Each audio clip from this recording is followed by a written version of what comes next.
don't I know you, sir? Don't believe so. I haven't been here in many years. Name's Silas Greaves. Silas Greaves? The bounty hunter? Used to be. Well, what are you doing here in Abilene? Just passing through. Got a little business to take care of. Well, sir, it would be an honor if you would allow me to buy you a beer. Hell, son, it would be my honor to drink it. I'm Molly. Howdy. I'm Dwight. That's Jack and Steve. Ben's behind the bar. Oh, I bet you got some great stories. A couple. Any of them true? Jack, be nice. A few.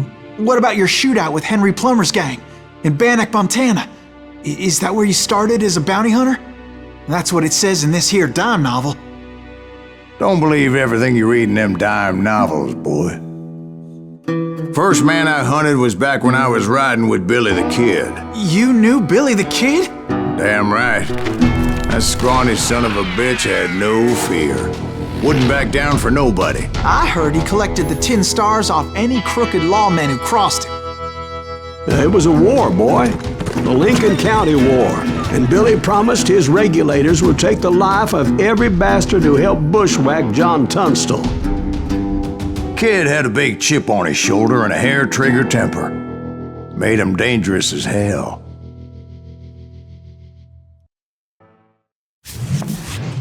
It was about 30 years ago.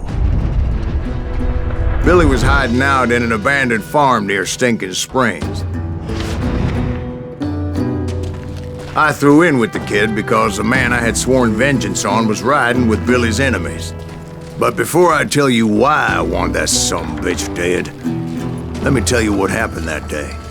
I was heading back to the hideout when suddenly I had this funny feeling. Funny, ha-ha? No, Steve. The other kind of funny.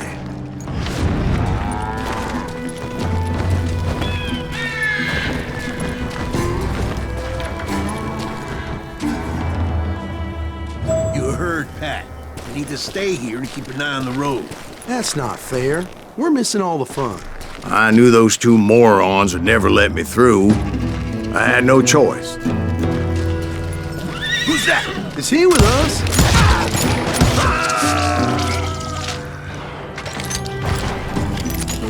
Was it Pat Garrett's posse?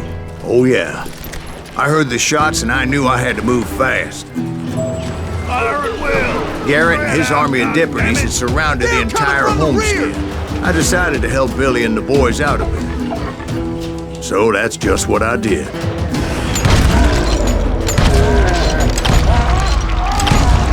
As the governor of New Mexico was paying for the kid's apprehension, That one behind us! Garrett was able to hire every gun hand in Lincoln County.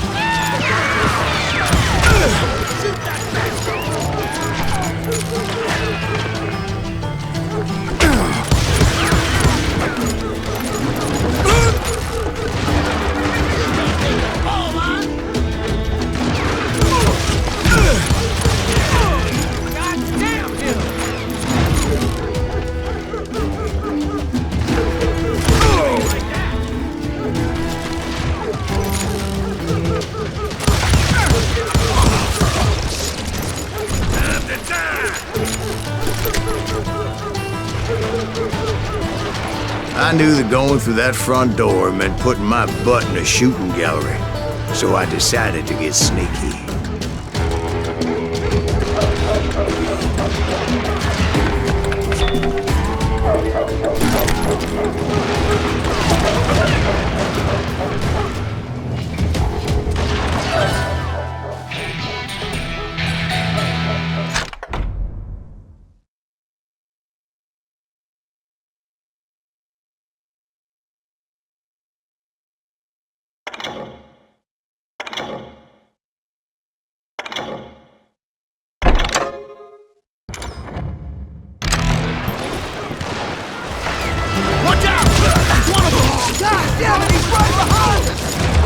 Garrett's men were running around like a bunch of chickens with their heads cut Let's off. send these sumbitches running!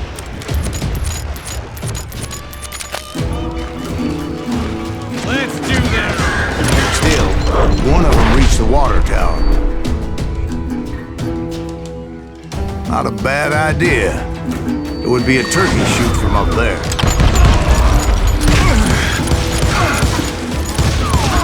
God damn you! You ain't going nowhere!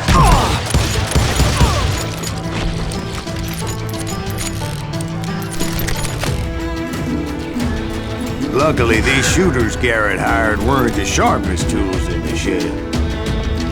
I'm here! A lot of them were saddle tramps, sod busters, or drunken drifters looking to make a few bucks.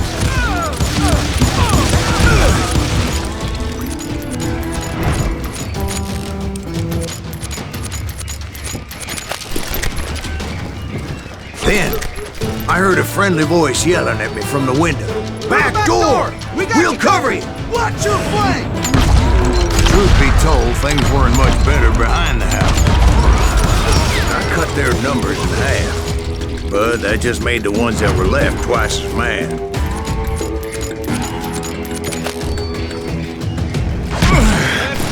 They made up for their lack of skill with a seemingly endless supply of ammo. It was a bit of a slog, but I finally fought my way around the back of the house.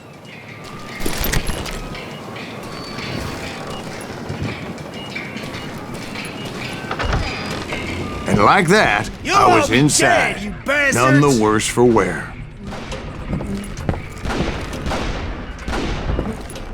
Deader than a rat I in a passed trap! Dirty Dave. You think you can kill me too? How about And upstairs, I found Billy that? and Charlie Baldry.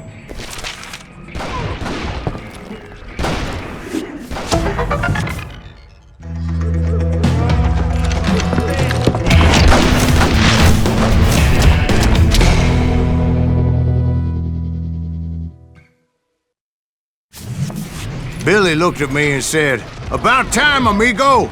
Grab a gun and get to the window!" Wait, so you were friends with Billy the Kid? Yeah, sort of. Anyway, we were surrounded by dozens of deputized shooters who wanted to do us harm.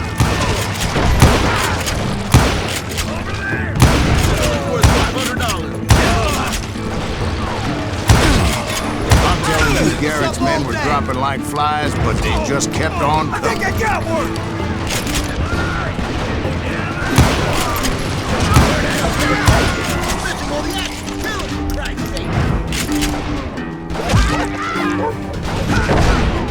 That's when Charlie got hit. "They're catching us in a crossfire," shouted Billy. "Get to the other side!"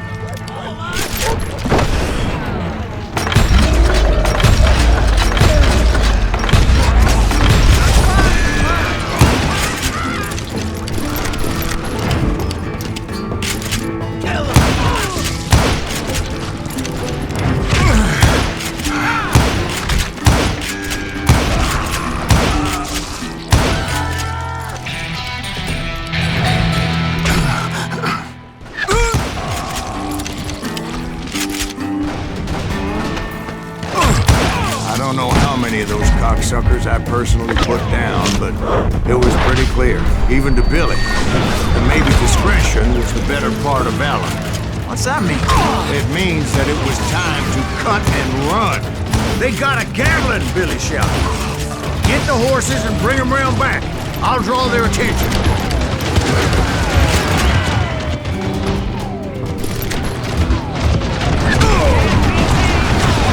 Directed that order at me, and I thought, why the hell do I have to do it? But I went anyway. Dumbass that I was back then.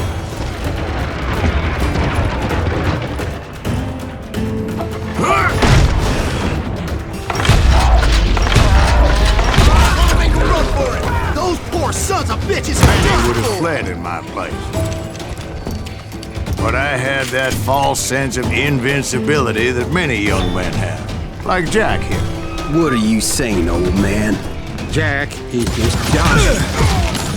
Yeah, he better be. Mr. Greaves, please continue. Please, call me Silas, ma'am. Now, where was I? You were heading for the barn. Making my way past a passel of fallen foes.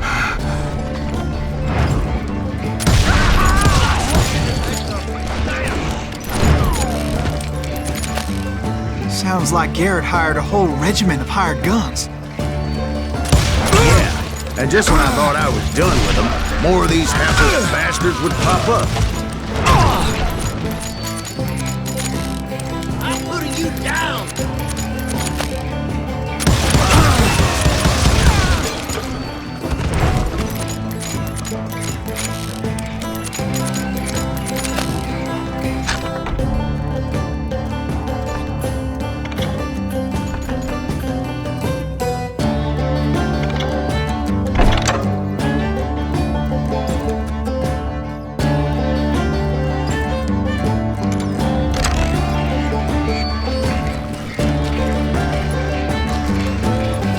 Finally, I had the stables within my reach.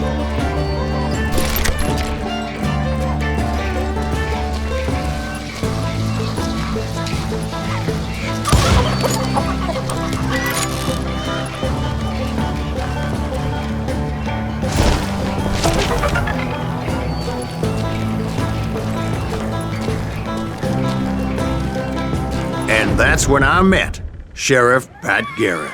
I read that you went toe-to-toe with him, sir. That backstabbing bastard with that tacked-on tin star.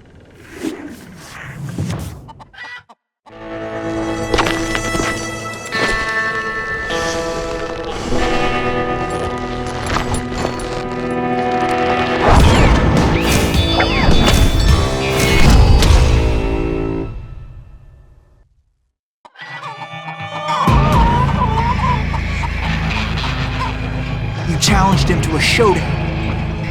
You read that in a dime novel? It said he showed no fear as he took your measure with eyes like a rattlesnake.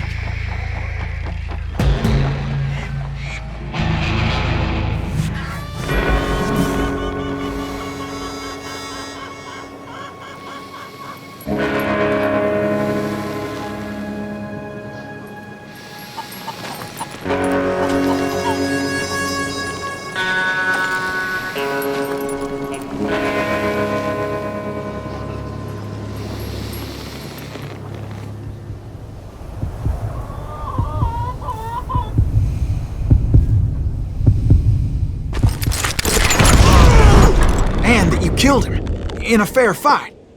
Is that what that penny dreadful said? No, boy. That ain't what I meant when I said I met Pat Garrett. So let me start again. I finally reached those damn stables.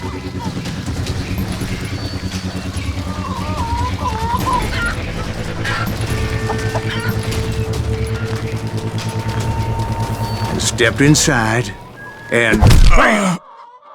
Last thing I heard was Garrett's voice. That's not Billy. And go on, how did it end? And, boy, that was just the beginning.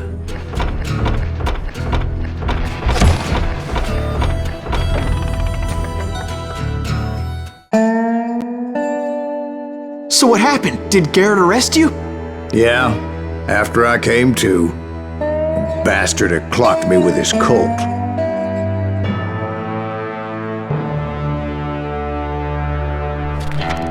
And the kid surrendered?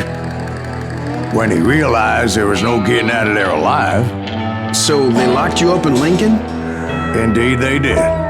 Sentenced me to hang right along with the kid. It's important to know that I was only riding with Billy so I could find the bastard I was after.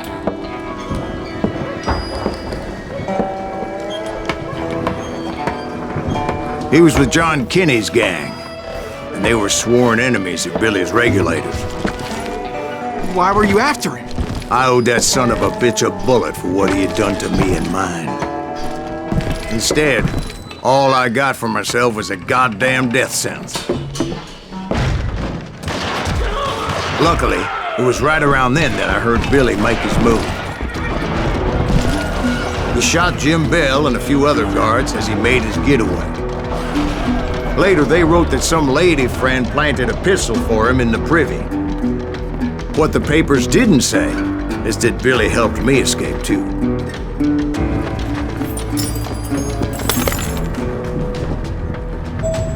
My first order of business was finding a firearm.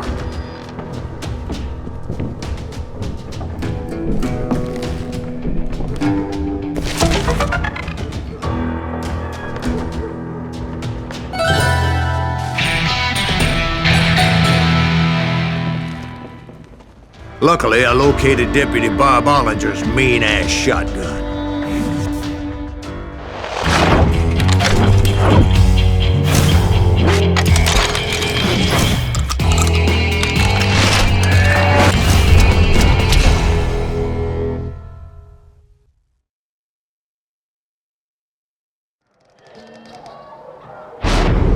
I saw Billy through the window, and he yelled that I should take to the rooftops to make my escape. So I did. Anybody see Billy? Hell yeah. That scatter gun was like a double-barreled howitzer. It could blow a man clear off his feet. You hardly had to aim the damn thing. The kids escaped raised a huge ruckus.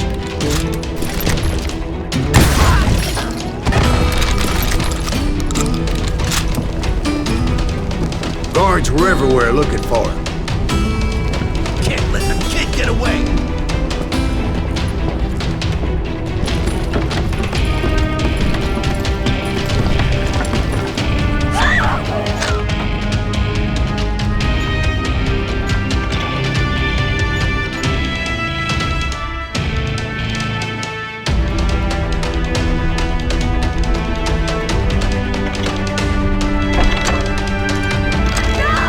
Anybody see him?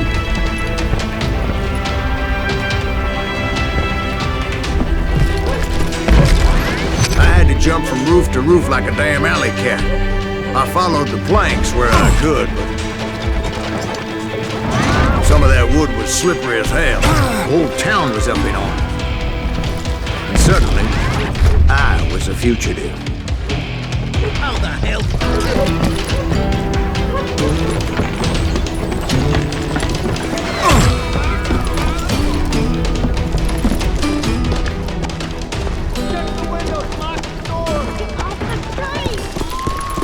So that bastard you were after, what did he do? He did me and my family a grievous harm.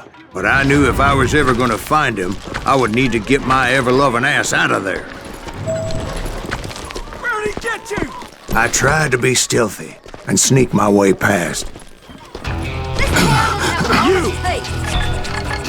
But hell if they weren't all waiting for me. Apparently, some of them thought I was Billy. Go to hell.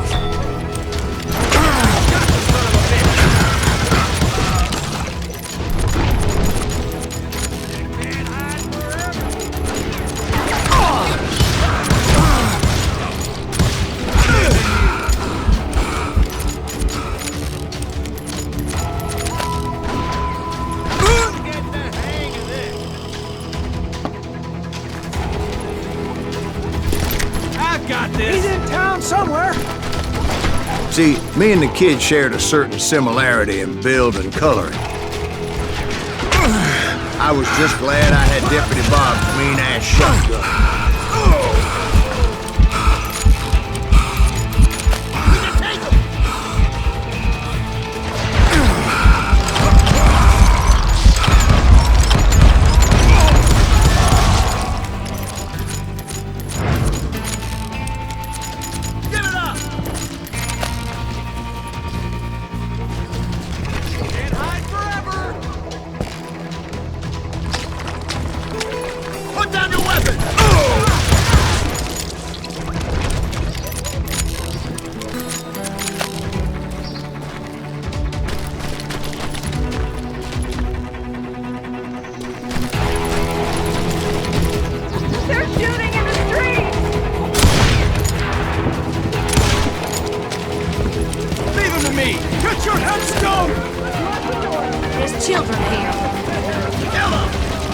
So much lead was whizzing by my head, it was like everyone in Lincoln wanted to put me in the ground.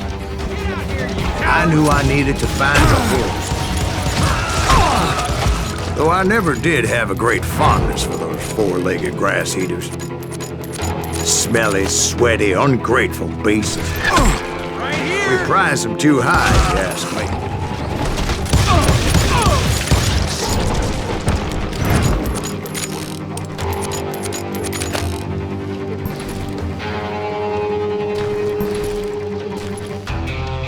Let's do this.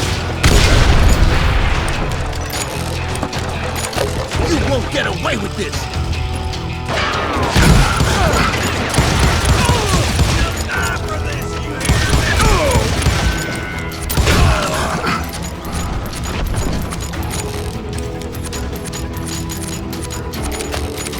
You're threatening the lives of innocent people.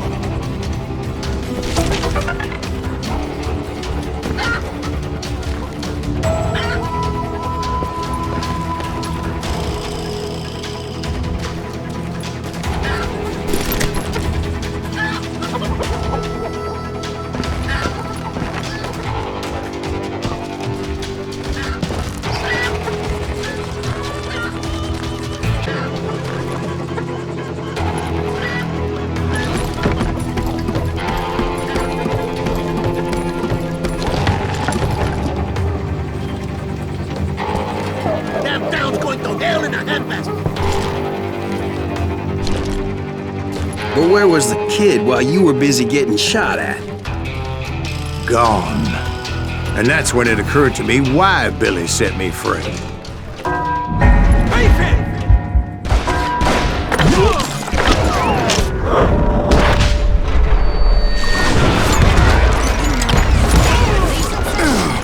So I could be a hapless decoy and draw attention while he snuck out of town.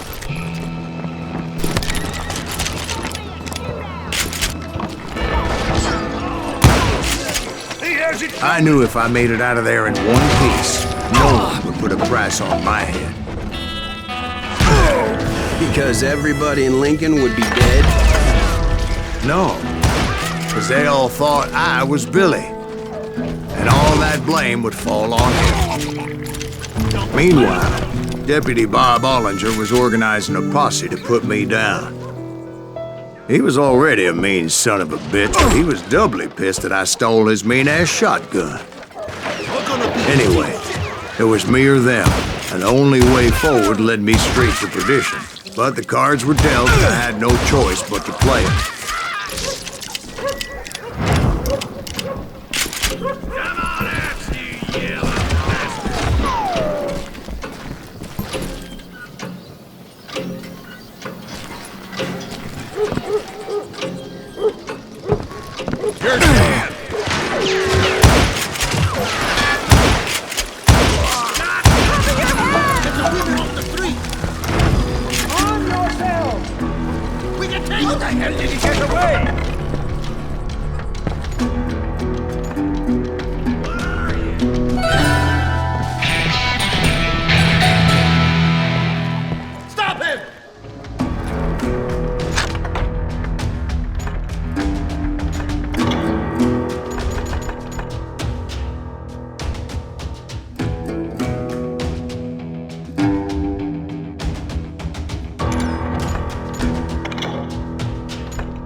found what I was looking for. The stables on the edge of town. I guess Billy saved your ass, taking out Bob Ollinger the way he did. Billy didn't kill Bob. Sure he did. He dispatched him right after he shot Deputy Bell. No, sir. Because Bob came right up behind me, angry as hell that Billy had lit out. "Hello, Bob," I said. "I think you better let me go." And he says, "I don't think so, boy. Not with my shotgun." So we stood there in the middle of the street, eyeball to eyeball. He intended to kill me, and I knew I had no choice but to defend myself.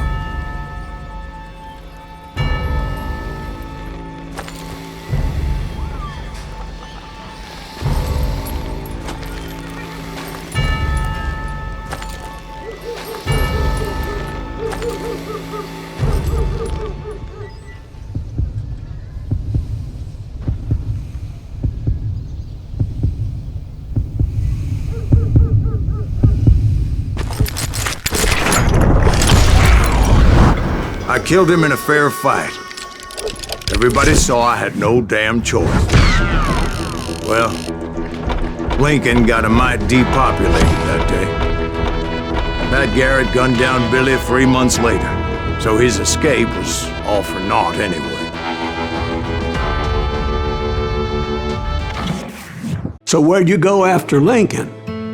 Mexico. Until I realized nobody was looking for me. I ended up taking a job at the Rurales. The Mexican Rurales? I was hired to help them track down the Cowboys. The most vicious outlaw gang in Cochise County? Curly Bill Brocious? Johnny Ringo? Led by old man Clanton himself. They must have paid you a pretty penny to take them hombres on. Not really. But truth be told, I had my own reasons for going after those boys.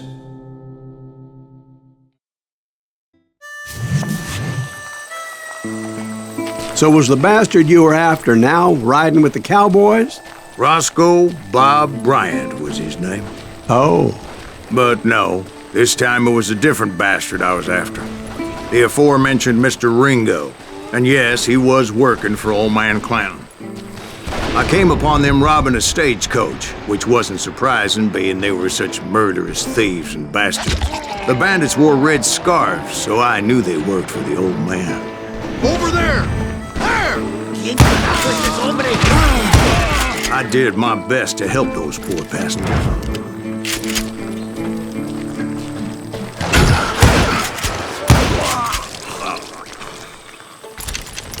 Come out from behind there!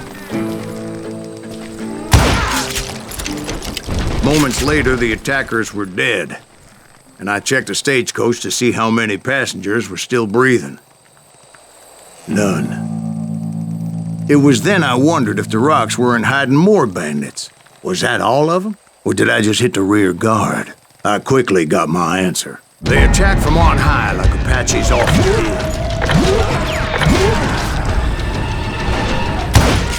They would appear in great numbers from above and rain down lead on their hapless enemies' heads, making use of the high ground and whatever else they had. Yep, the Apaches always appeared out of nowhere, and there never seemed to be an end to them. Hold on, were you attacked by Apaches? What happened to the Cowboys? Did I say they were Apaches? I said Clanton's Cowboys attacked me Apache style.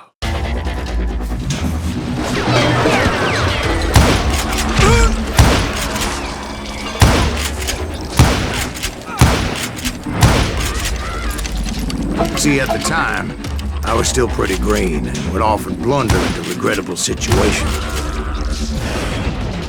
But I just kept shooting at anything I could see up in those damn rocks. I didn't see Ringo, but I knew he was with the Cowboys. He and Roscoe Bob had done me a dreadful wrong, and I was determined to have my revenge. But to get to Ringo, I knew I'd have to find my way past these other assholes first.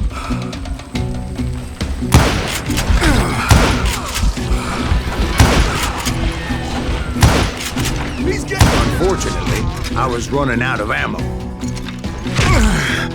Another perfect example of my relative inexperience as a hunter of men. I immediately knew that a tactical retreat was called for, as my vengeful fury was much less impressive without the bullets to back it up.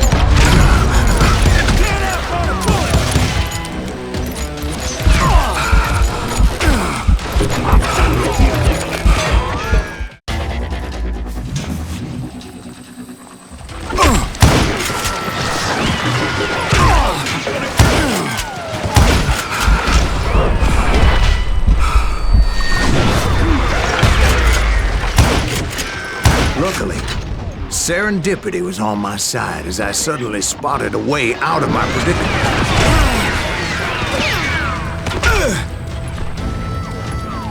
He's getting away! I ran ahead as if the devil himself was after me. Bullets were whizzing by my ears, but I wasn't about to roll over and die. I just kept running like there was no tomorrow. Because there wouldn't be if Clanton and his men caught up with me. As I was scurrying around those caves, I thought, Where's he getting? what was I thinking? Going up against a gang like this.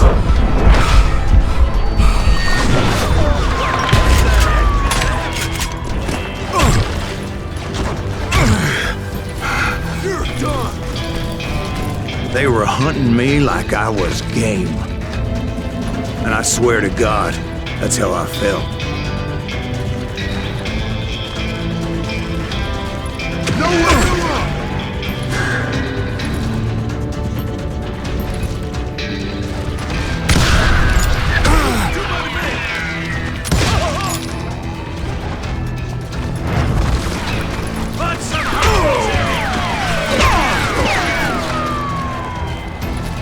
I just kept running, not knowing where the hell I was going.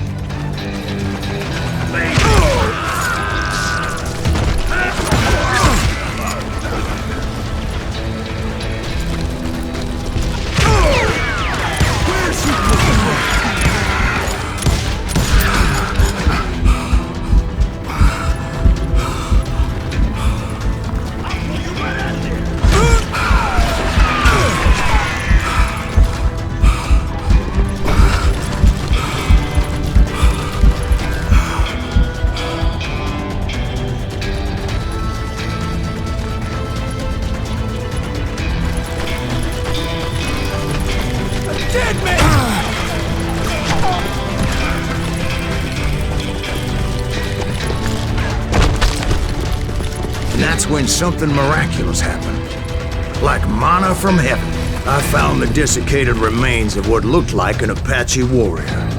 The old weapon next to him supplied me with some much-needed ammunition.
It was finally time for that old man to pay for his sins.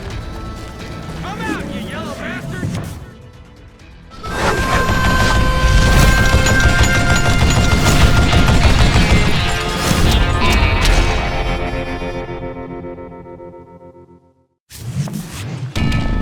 I yelled out at the top of my lungs, "Clanton, I'm coming for you!"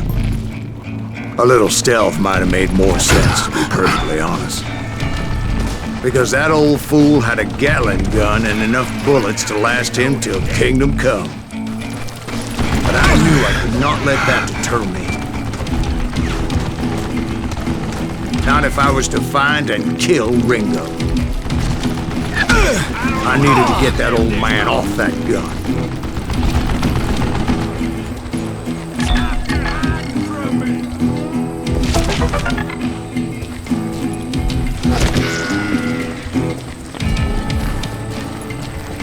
Let's see if that chicken can fly!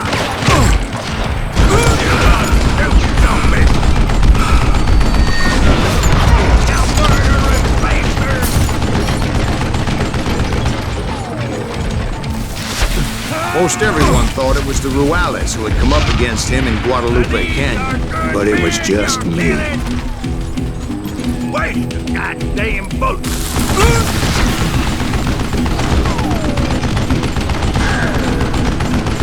Damn, I gotta reload! What I ever do to you? Why are you so afraid to face me, huh?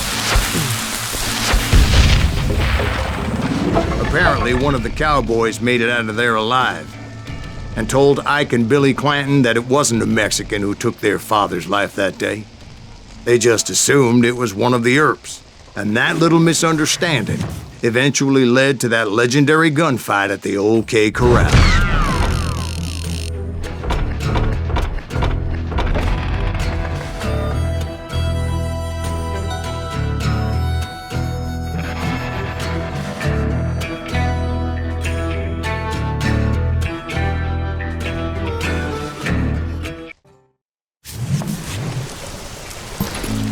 A few weeks after that dust-up at the OK Corral, I was still after Johnny Ringo.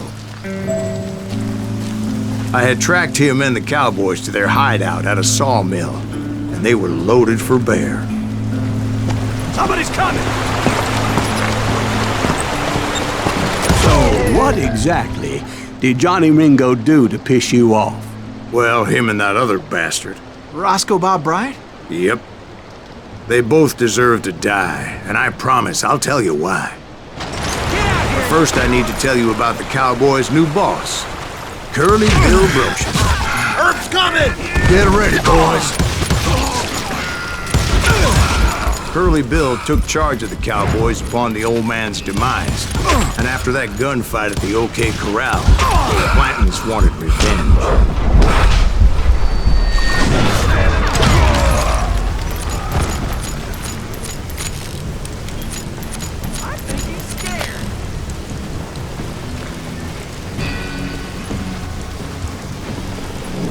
Put some holes in him!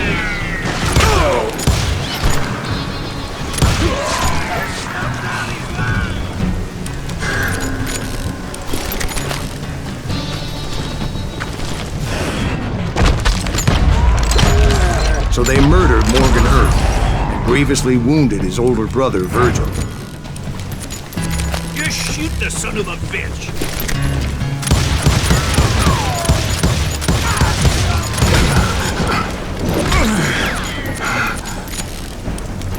Get him from the side!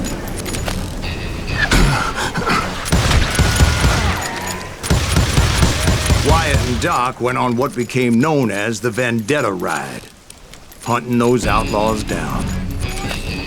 So when I showed up, that's who they thought I was.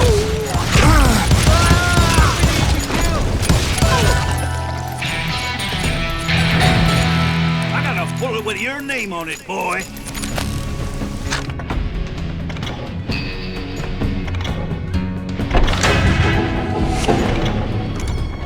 Show yourself!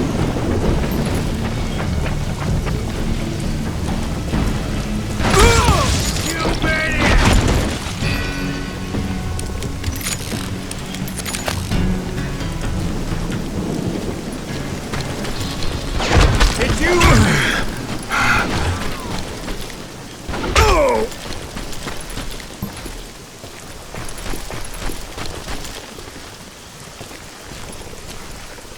Can't hide forever.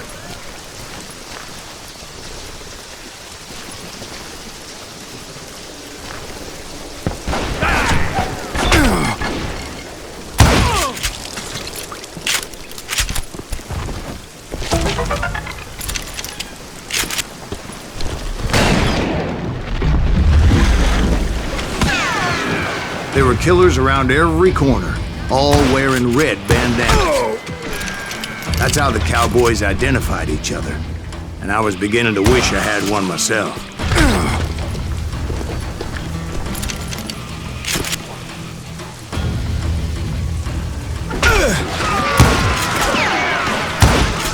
But I wasn't about to let Ringo walk away unscathed, and that's what drove me forward. They say that Ringo was infernally fast. I hardly saw anyone faster, boy. Certainly not Wyatt Earp. That man was all hat and no cap.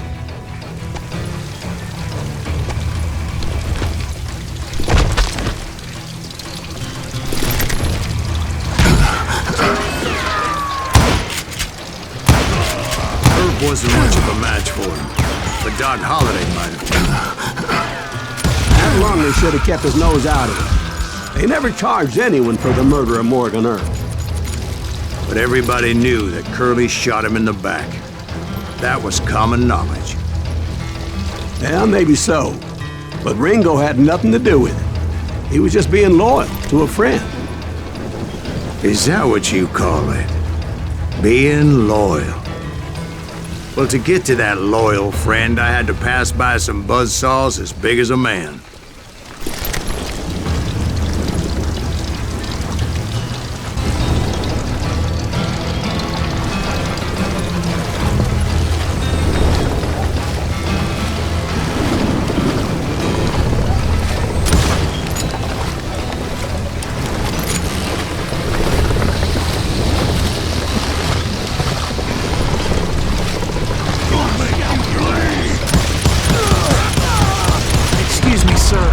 Question.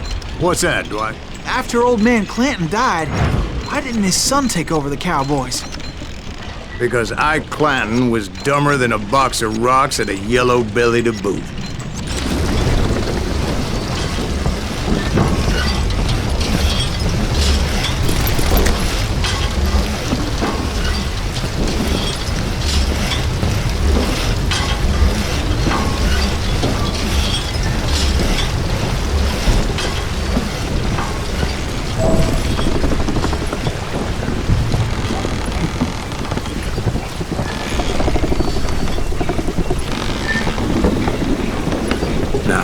Where was I?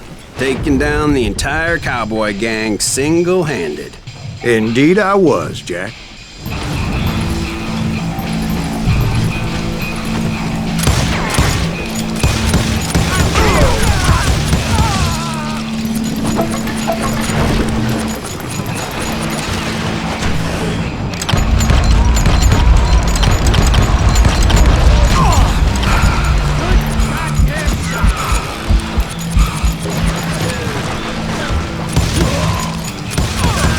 It wasn't easy, as those boys had good cover.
Thank you.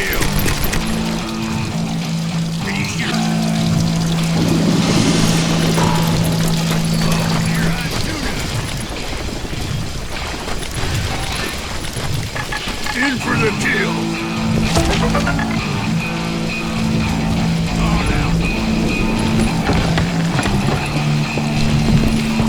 Come on, smoke that son then.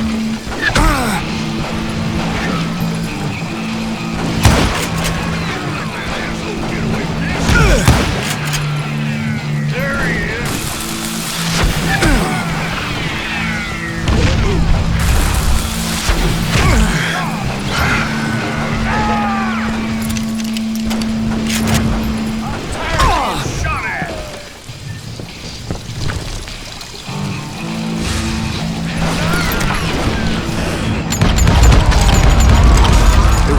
Everywhere, piles of lumber, and God knows what else for people to hide behind. That really was one hell of a sawmill. Quite an impressive operation.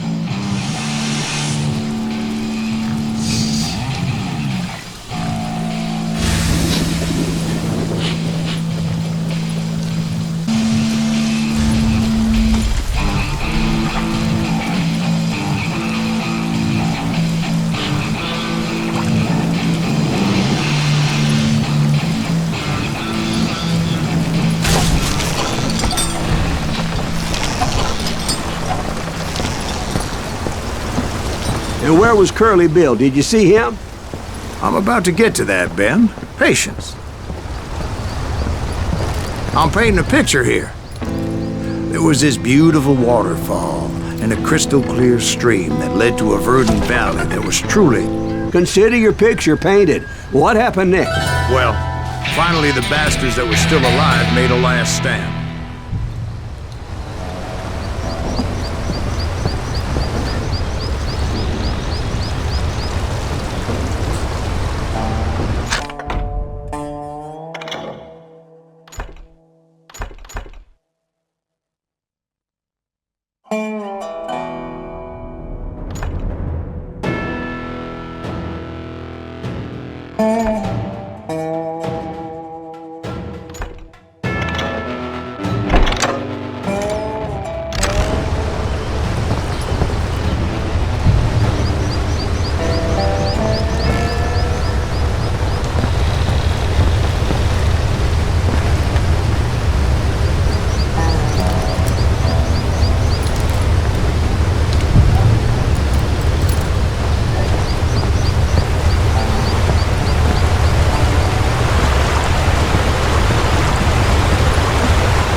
Curly Bill, Johnny Ringo, and his compadres took off into the lumber yard, and I followed after.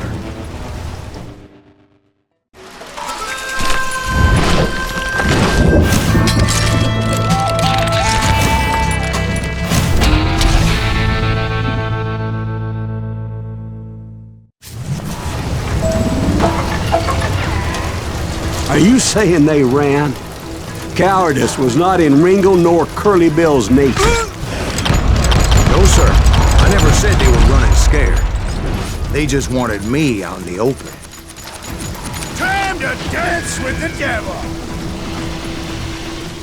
You working for Wyatt Earp?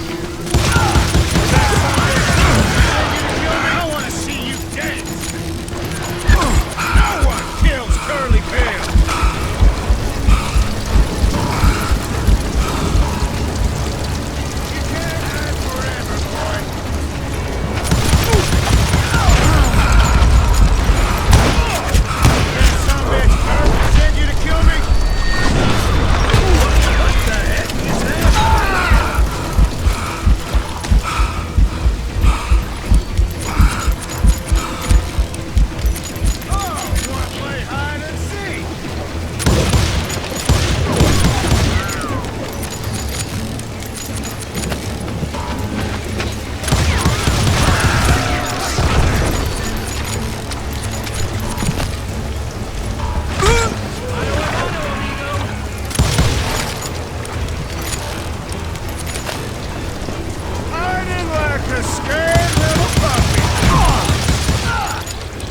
Aloysius gave me no choice but to take his life.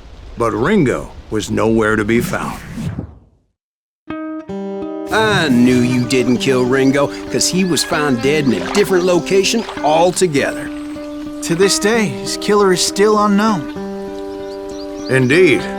Took me a few months before I finally tracked his ass to West Turkey Creek Canyon.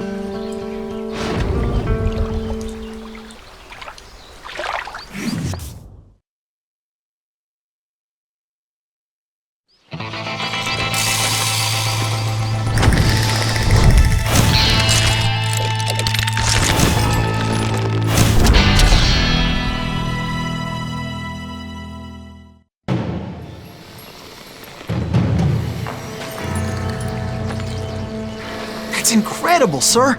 I always thought that Doc Holliday was the one that killed him.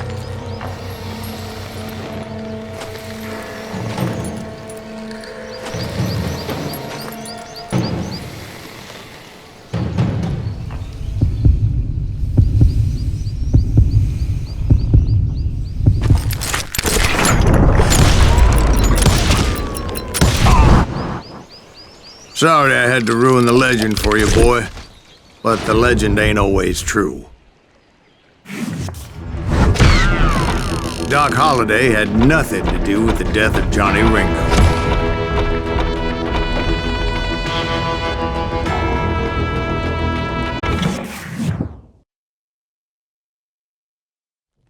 I was paid a healthy bounty for Ringo and Curly Bill, and realized there was real money to be made.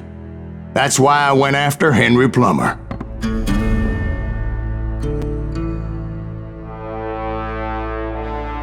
Now, wasn't he the sheriff who augmented his income by shaking down miners and robbing gold shipments? That's the one. Oh, yeah, I remember him. He ran that gang of thieving outlaws called the Innocents. So it's true that you went toe-to-toe with him? Indeed I did, son. Indeed I did.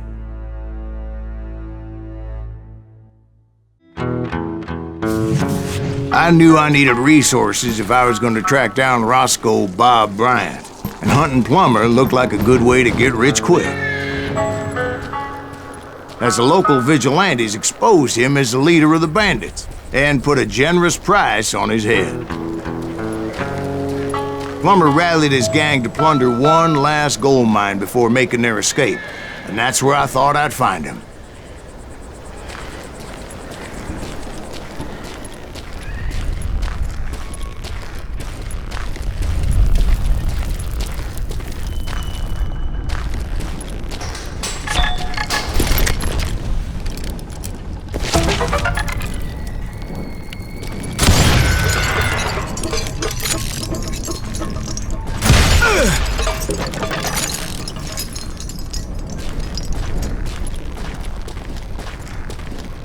It makes me nervous standing so close to all these goddamn barrels of gunpowder. Why would you be nervous?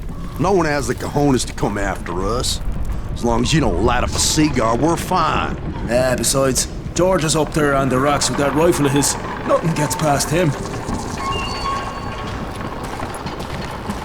Oh yeah? Who the hell is that? My late father pointed out to me more than once. God made men. Samuel Colt made me.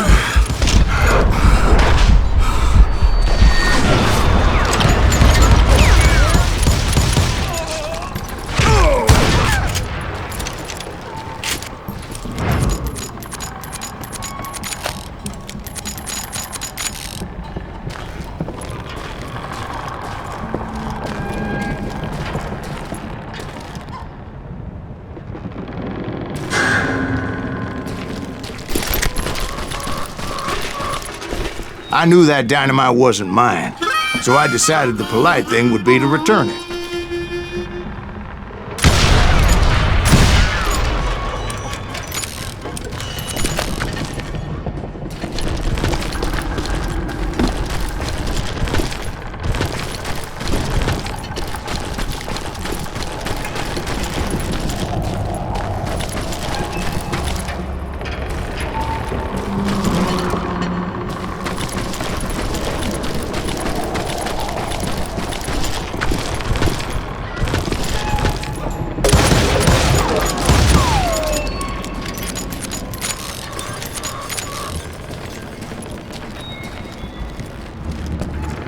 It was the biggest gold rush since Sutter's Mill in '48. Unfortunately, prospectors weren't the only ones drawn to those riches.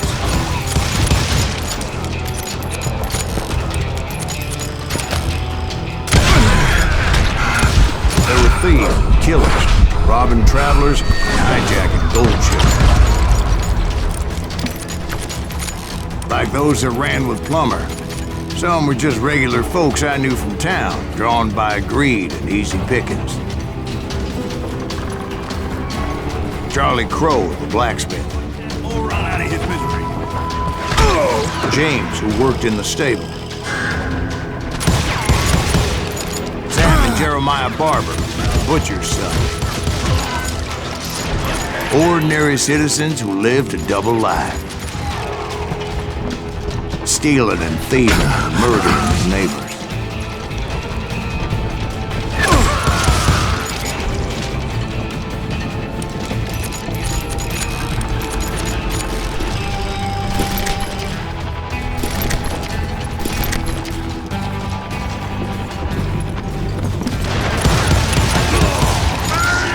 Of course, the rest were veterans of the Civil War.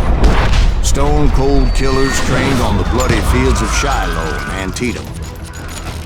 Dangerous, desperate individuals. Plummer had a lot of men on his payroll. A hell of them. That son of a bitch pretended to protect the public with one hand while stealing them blind with the other. He set up a defensive perimeter which I had no idea how to breach.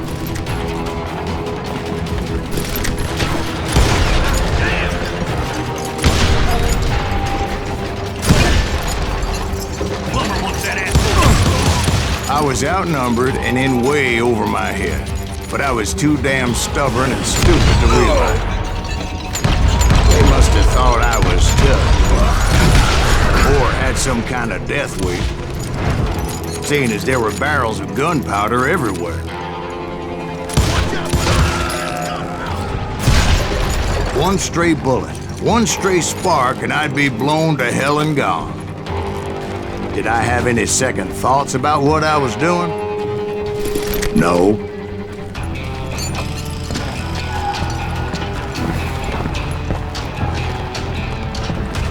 I thought I was some kind of hero.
I finally made it past and headed on to meet my destiny.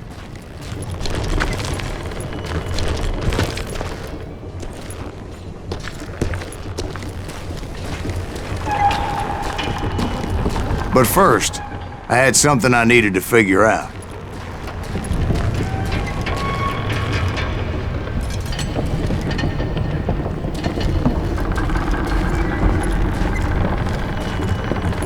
I had a few ideas on how to get into that mine, but once I made my decision, I knew there was no turning back. So my first thought was to enter the nearest mine portal. I saw an entrance. Made sense. It was the quickest way in, but that also made it more dangerous, as there would undoubtedly be enemy pickets posted along the way.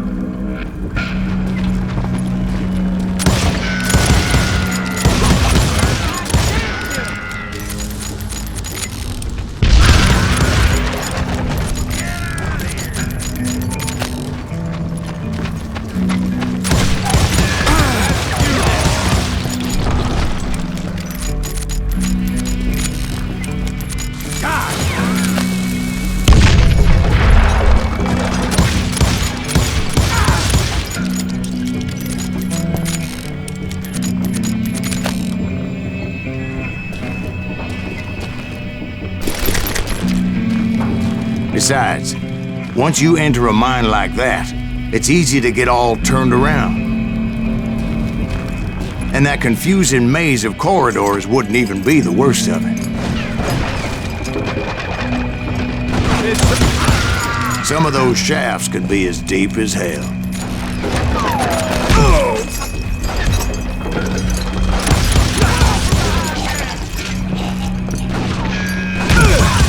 A single stumble or misstep can easily end in a deadly plunge to oblivion.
Quick reflexes often make up for a lack of common sense. Luckily, I was never one to be easily bushwhacked. I would just need to be careful not to blow myself to kingdom come.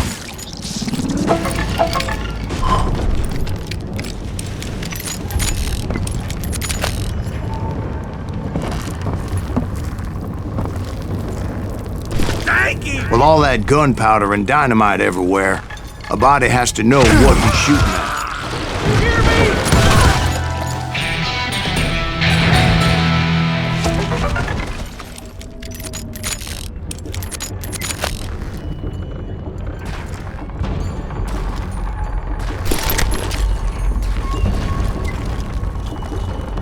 One wrong bullet could have turned that mine into a dad-blasted tube.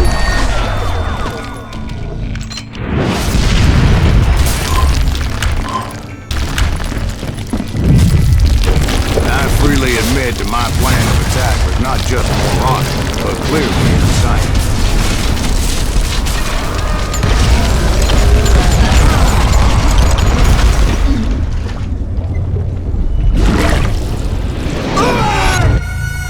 It's a good thing that I abandoned that ridiculous plan before I even tried it. Instead, I spotted a ladder, a way into the mine from the opposite side.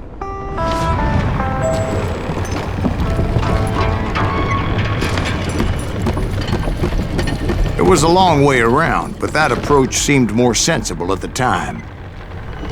Of course, being I had a problem with heights, that scaffolding scared the bejesus out of me.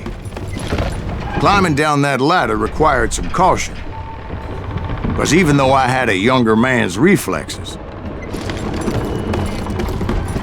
no man can dodge a damn bullet while climbing down a rickety ladder.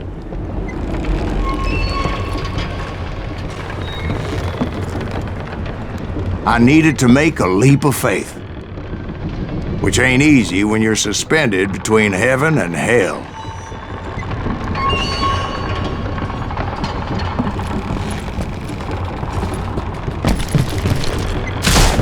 I was determined not to give up, however.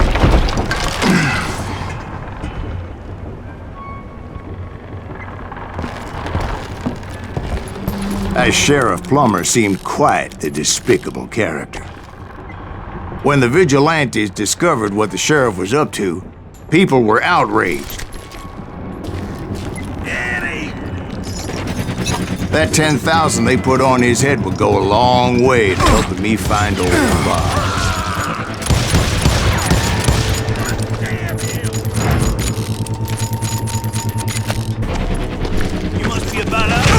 And I had made it my mission to settle that score come hell or high water.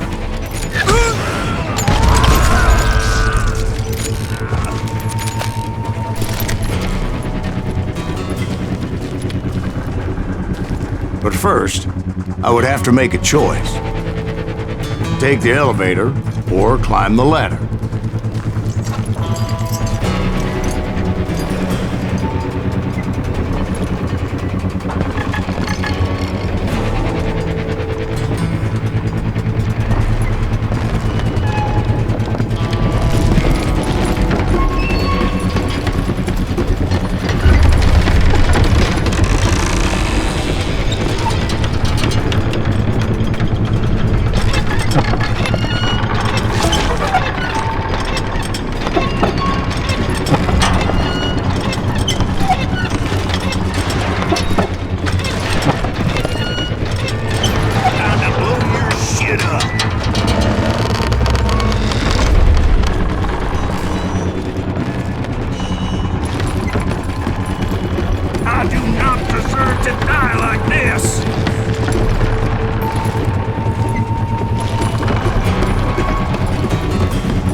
Plummer was a mad dog killer, and the people of Nevada City deserved better.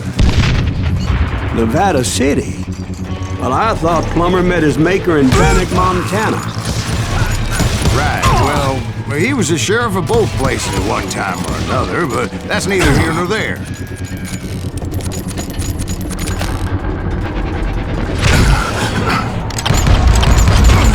The point was, taking him down would save a lot of lives, including my own.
They're gonna bury you! Well, this day is just getting worse and worse for you, ain't it?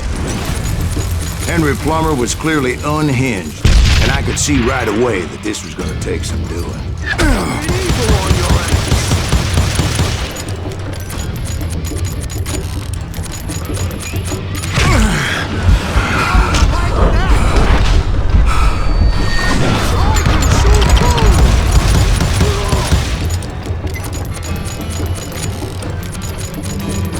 What are you, yellow? Fucking shot! God damn it!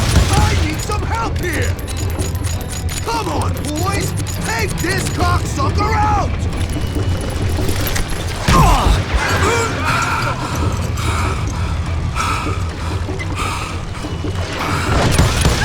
I can't hear you!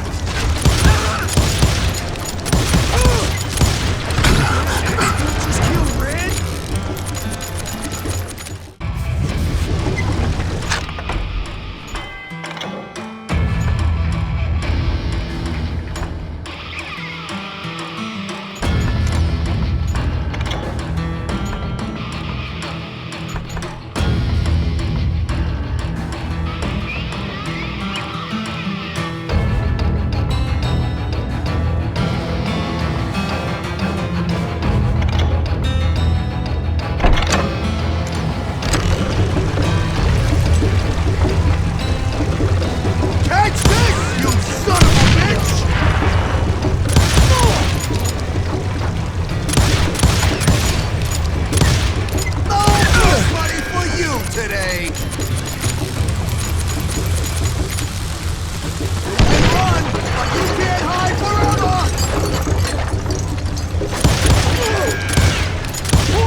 that's how Henry Plummer died.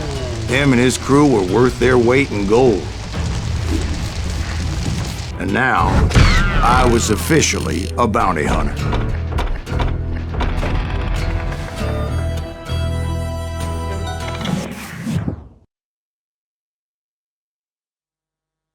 So, did you finally go after that Bob feller? Well, I heard word he was in Kansas with John Wesley Hardin, so that's where I went. Where in Kansas? Abilene. Why do you ask, Ben? No reason. Was Hardin as fast as Ringo? Ringo was fast, but John Wesley was as fast as the devil himself.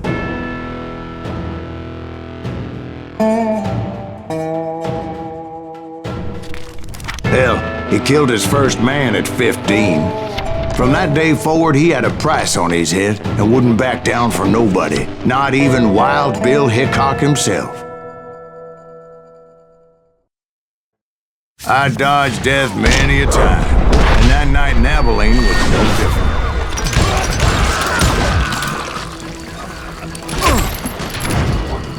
I was there with the intention of finding that bastard Bob and collecting the bounty on John Wesley.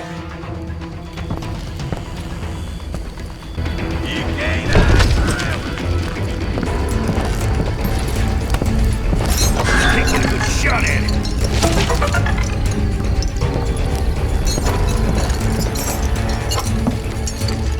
Got it.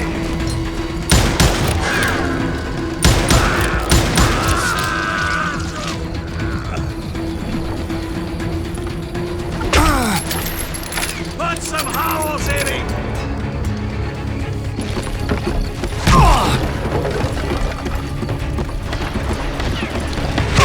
I thought the Texas Rangers got Hardin. Yeah, that's what they want you to believe. Goddamn, it's hard to hit.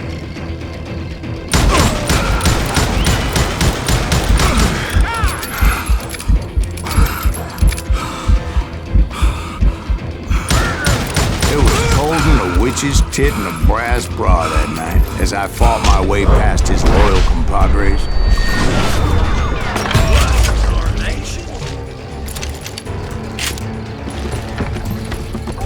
Show yourself, coward.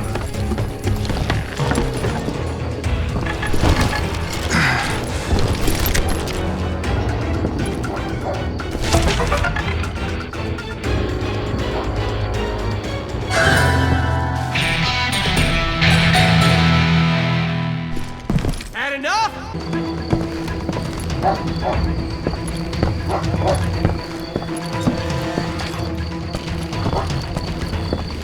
You can run, but you can't hide.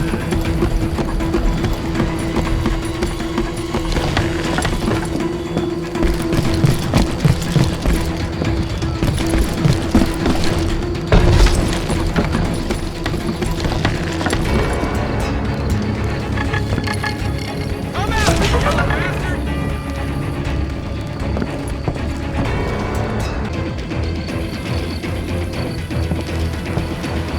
Get out of here!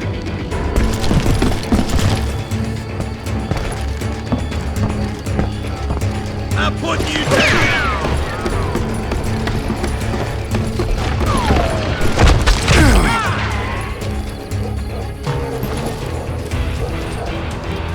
You're dead!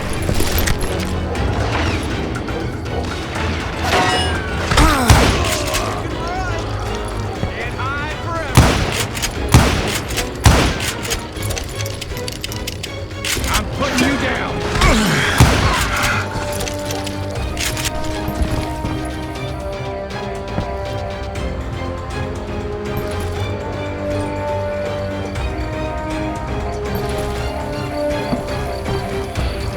To the very same saloon we're sitting in today.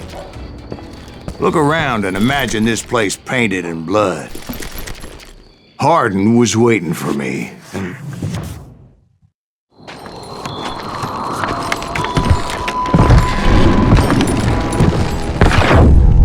wait, I'm jumping the gun here.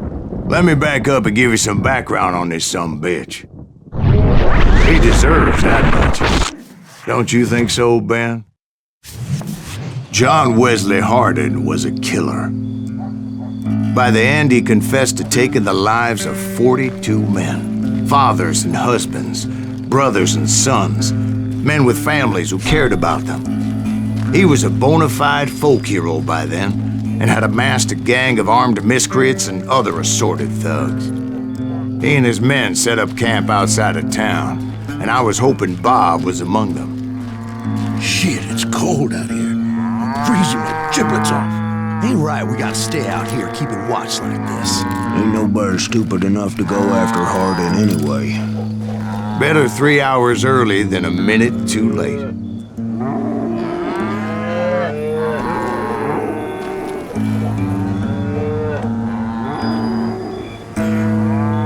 Damn it! Shoot that son of a bitch!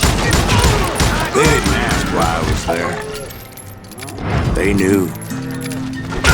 Most of them were wanted as well. I figured Hardin was here somewhere, but to get to him, I'd have to get past his gun hands. I had to spill a lot of blood to find out Hardin wasn't in that camp. He was carousing in town with his closest friends. Hardin's boys apparently didn't want me to reach the Bull's Head. Some were hightailing it into town to inform their jefe of my unwelcomed presence.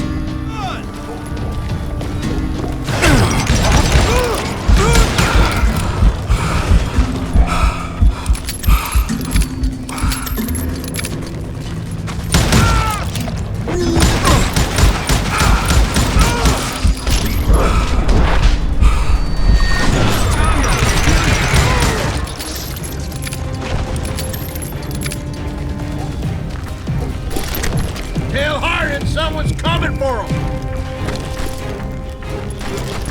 Stop that sumbitch! Let the boys know we got another law dog.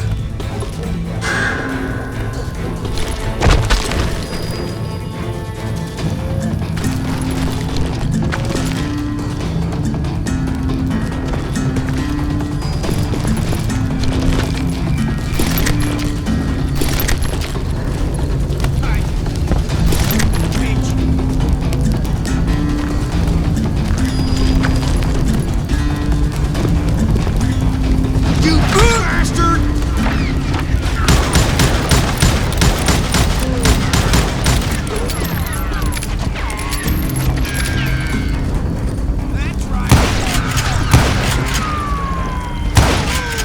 I wondered if Bob was among them.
And I steeled myself for the fight ahead.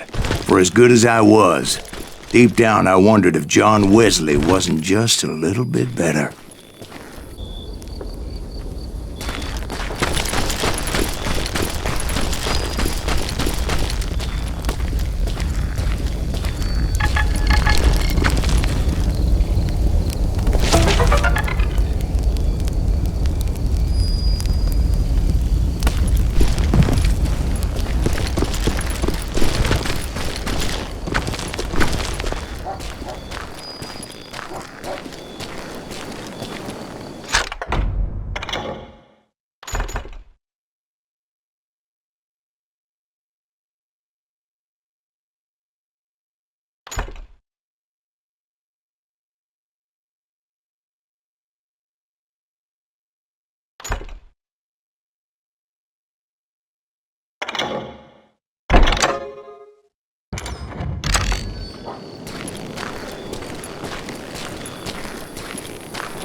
Before I could test my mettle against Hardin, however, I would first need to dispatch his cadre of hired killers.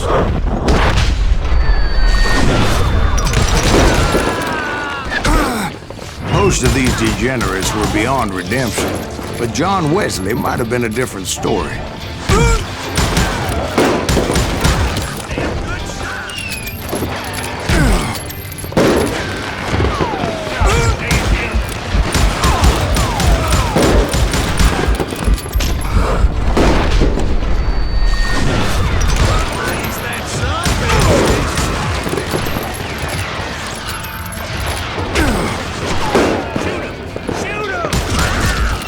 I didn't learn until later that that night was in fact his birthday celebration.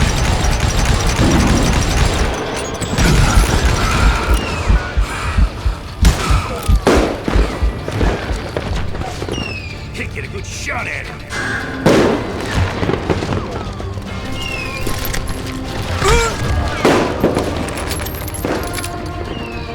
There he is.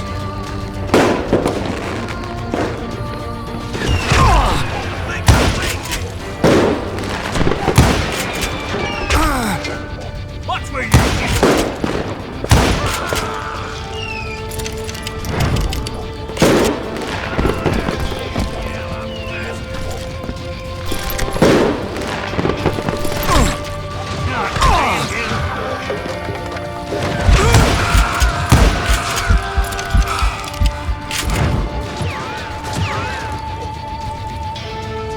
shoot him! Shoot him!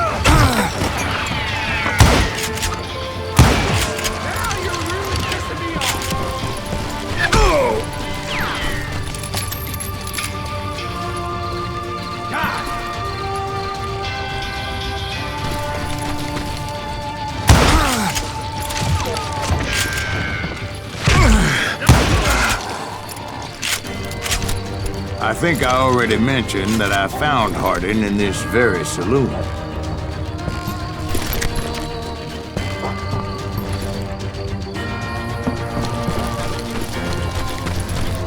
I have to do everything? Yeah, you know you can't beat me.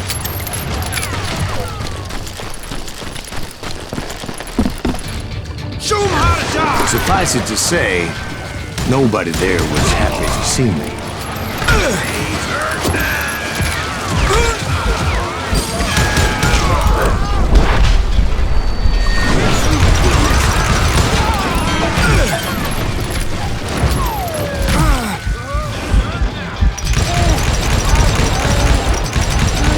In fact, I felt a certain hostility.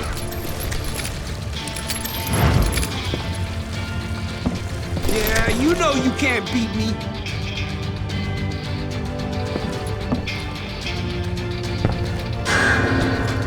You just made your match.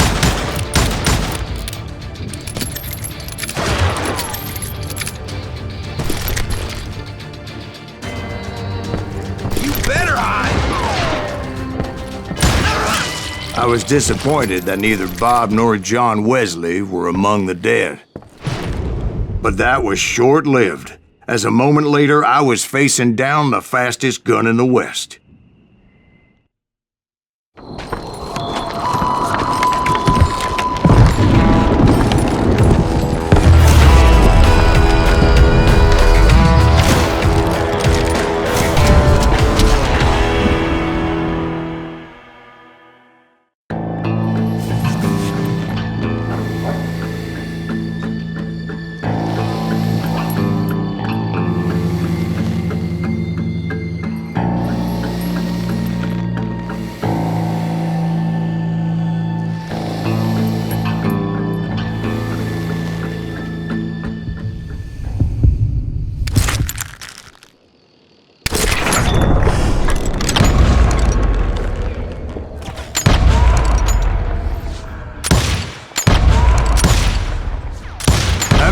Faster than greased lightning.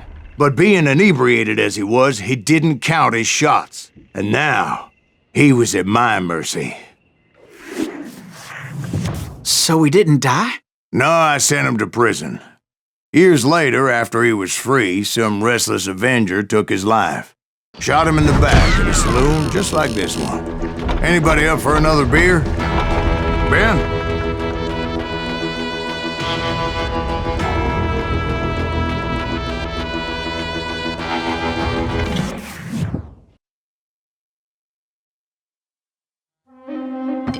Thank you, darling. Yeah, some say revenge is a dish best served cold.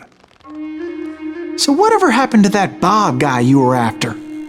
Personally, I'd like to hear some of your other adventures.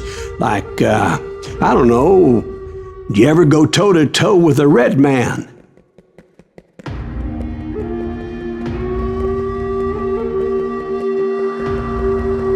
Yes, I did, Ben. I remember once I was after this renegade Apache, Grey Wolf. Strangely enough, revenge was also his primary motivation.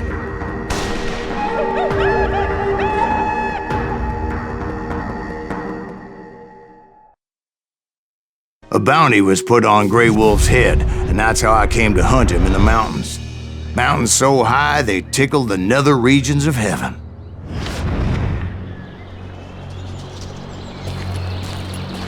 Grey Wolf was a Chiricahua Apache medicine man who had led a war party in revenge for a massacre against his people.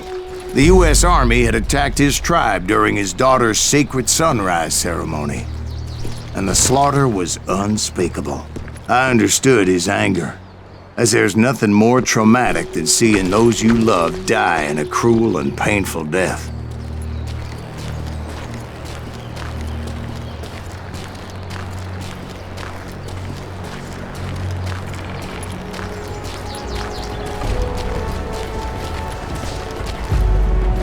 Right from the beginning, I couldn't shake the feeling that Grey Wolf was watching my every move.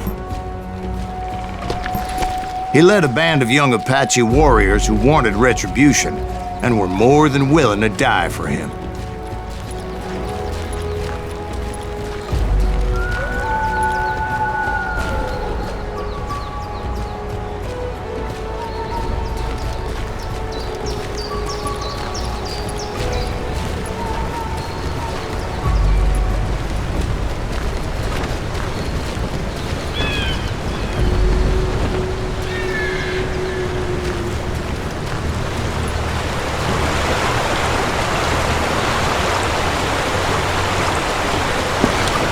They saw me before I saw them.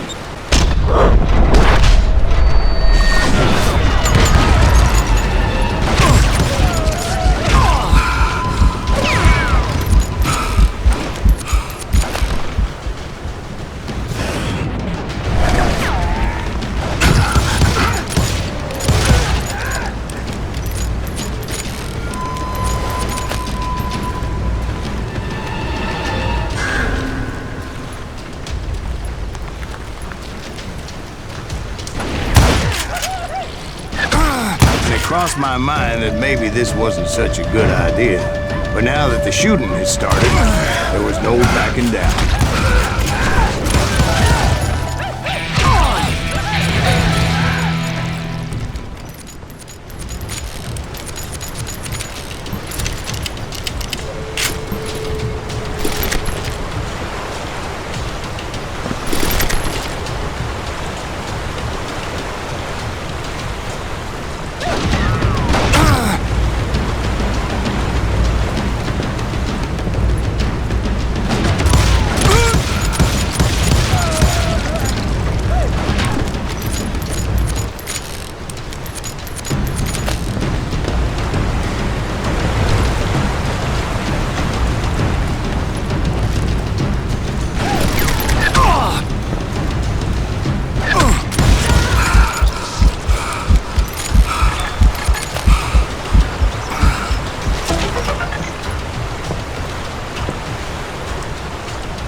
It was rugged country, the winter home of the Chiricahuas, and that's why they had retreated from it.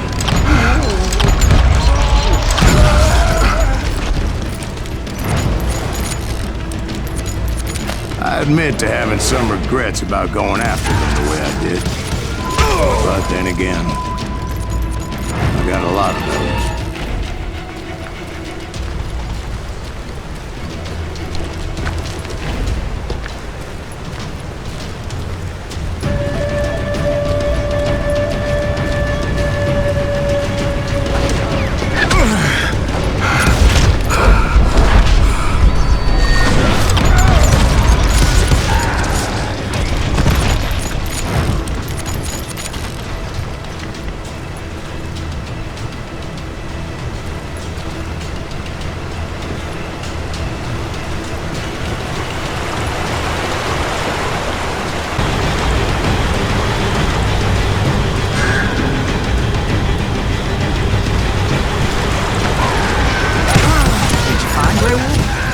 Not at that moment, but I did find the entrance to their hideout.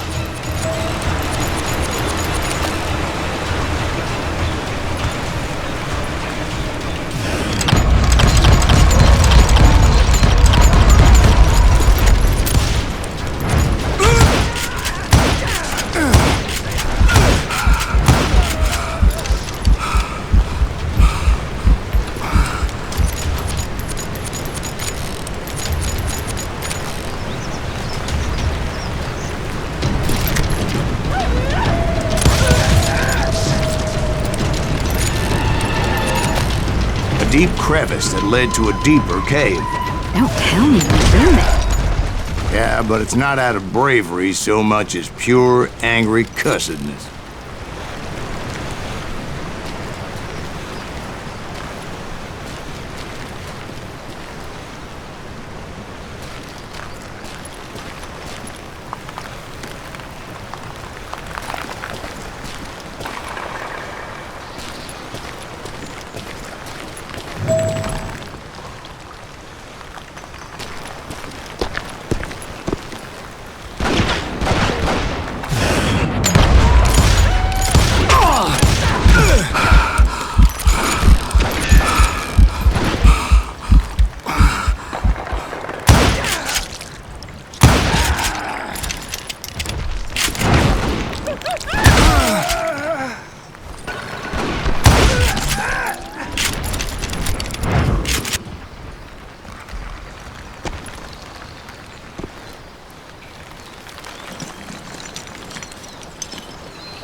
See, back then, I had a stubborn streak a mile wide, and I wasn't about to back down.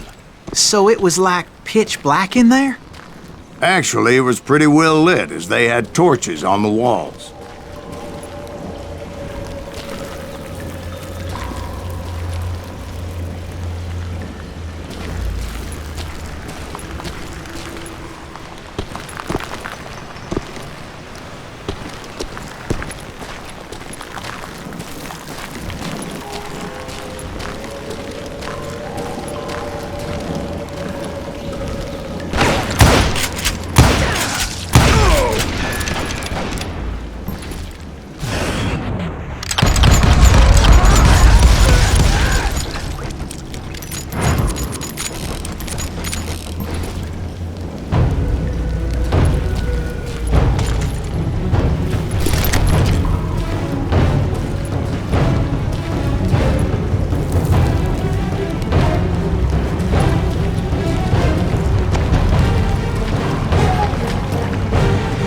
How big was this cave? Big as hell, Ben.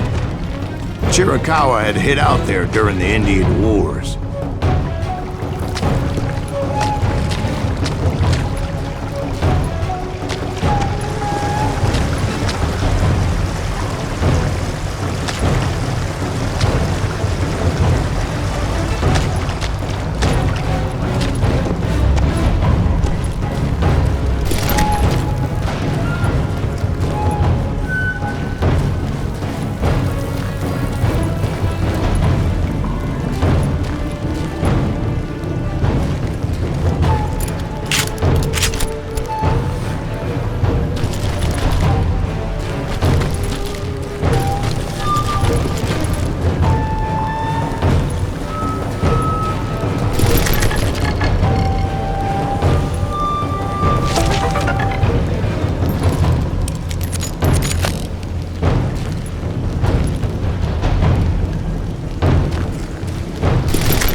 They thought it was haunted with the ghosts of those murdered by the horse soldiers. The cave was haunted with dead Indian ghosts?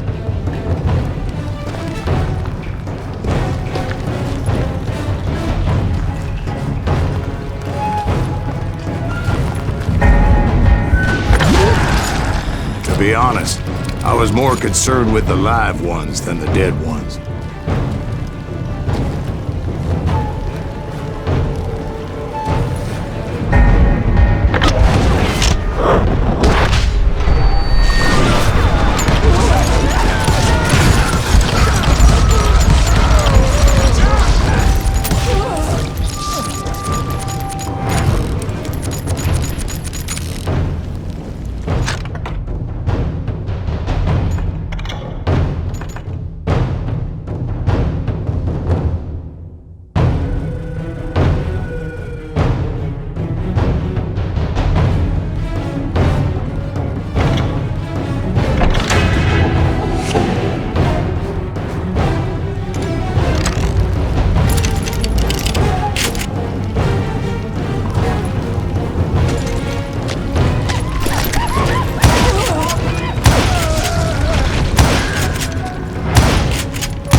How come you know so much about engines? A few years back, I was married to 2 Mescalero women. At the same time?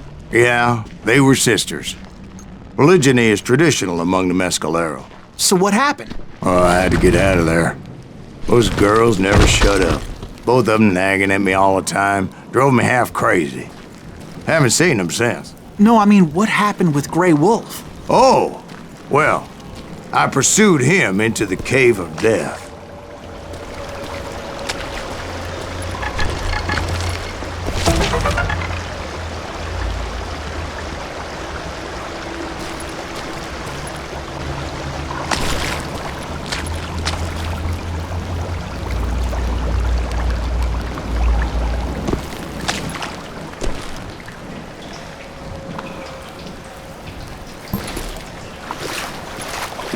I came upon this flooded grotto, and that's when I saw him.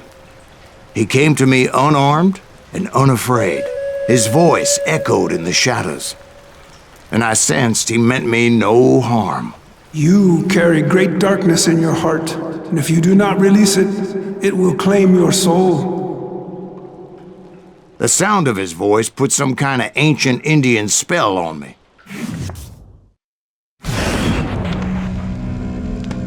As his story unfolded in my mind. You will come to this place again and kill many more men, and the darkness will grow until it consumes everything that you are.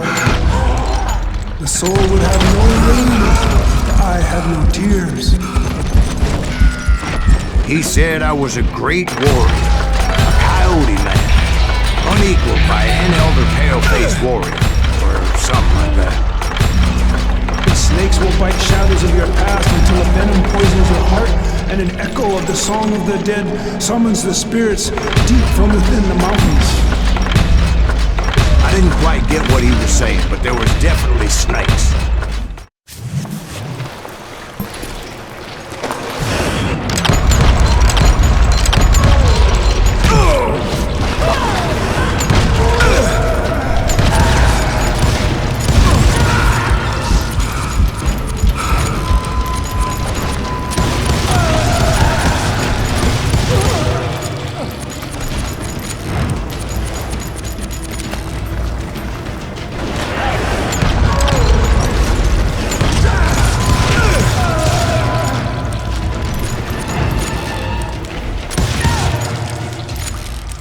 I swear I couldn't see any way out of this trap.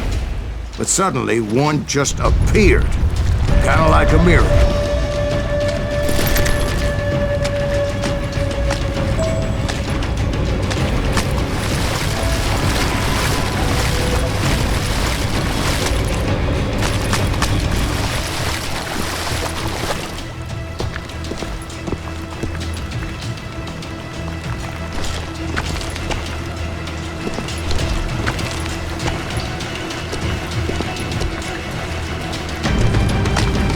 felt like I would be lost in that damn cave forever.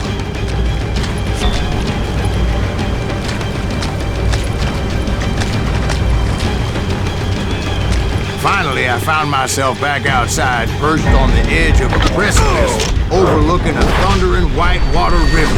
To get where I was going required several leaps of faith, but no way in hell I was turning back.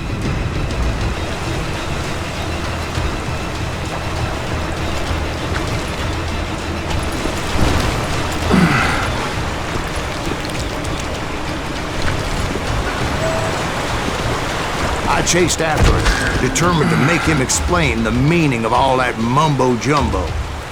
Mumbo-jumbo's right. Are you making this all up as you go? A few details may be fuzzy, brother, but I am relating exactly what happened to me.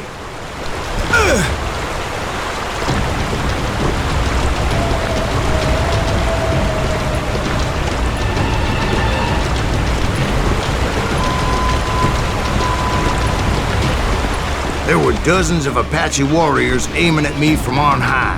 Dozens? Well, maybe not dozens, but there was a lot of them. At least 3 or 4. Well, more than that, little lady.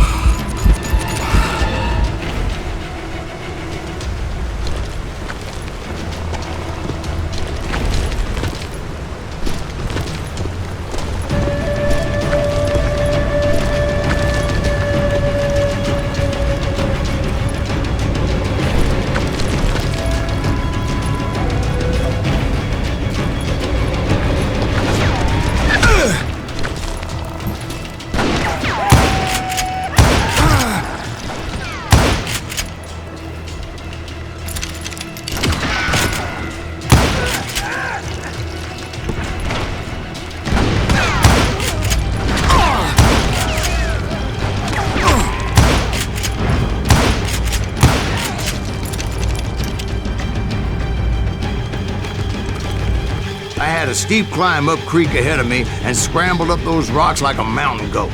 I was determined to locate Grey Wolf and find out exactly what the hell he was trying to tell me.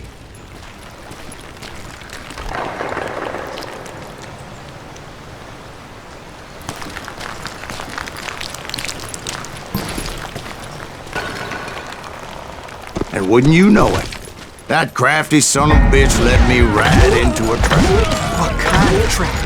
Well, son, there had to be at least 100 Apaches surrounding me. 100? God be my witness.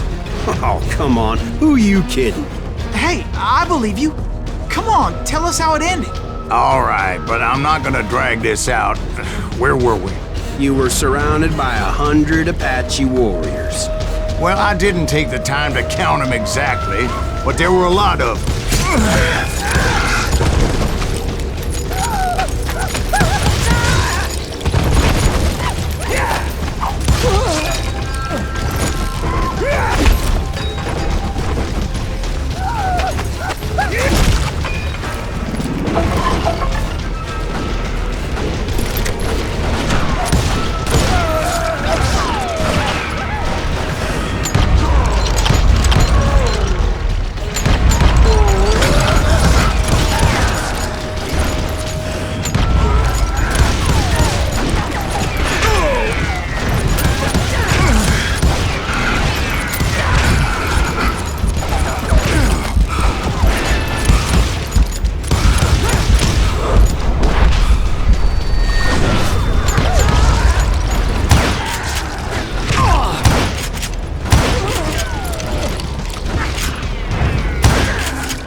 And in the end, a path appeared before me that I had not seen before.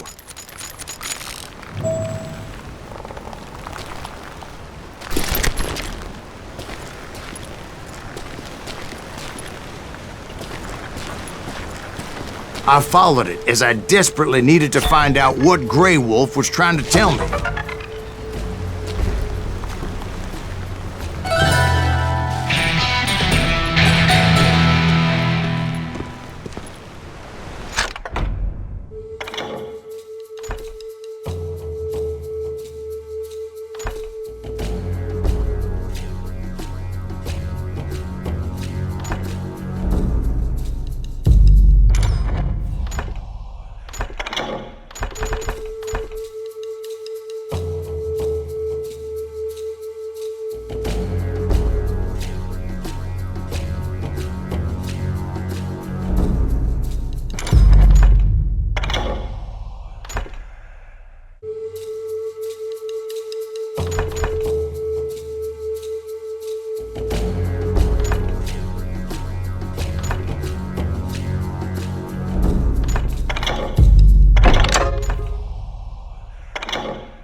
But it was like that son of a bitch disappeared into thin air.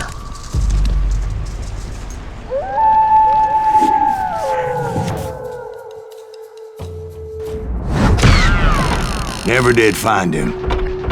And never did collect my goddamn bounty.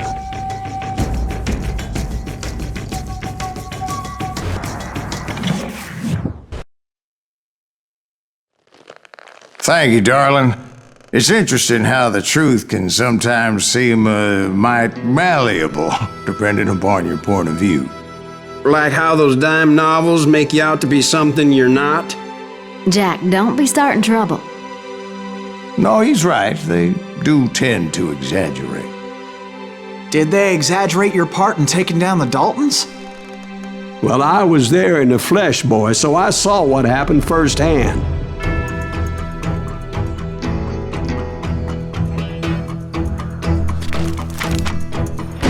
Those Daltons were lawmen once, before they all went bad, robbing banks and trains clear across the territory. Until Coffeeville, of course. I was one of the citizens who took up arms that day. Fighting on the side of the riot? I did my best, sir. We all did.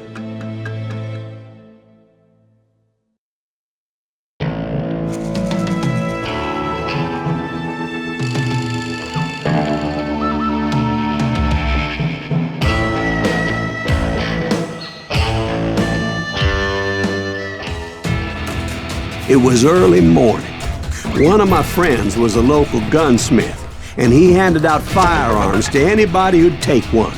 You see, the Daltons got it in their heads to rob 2 banks at the same time. 2 banks on the same damn street. Story was Bob Dalton's girl was always writing about how he had no ambition. Oh, you're nobody next to Jesse James, she'd say. Finally, the bastard took his brothers to Coffeeville just to shut her up. Right. It's always the woman's fault.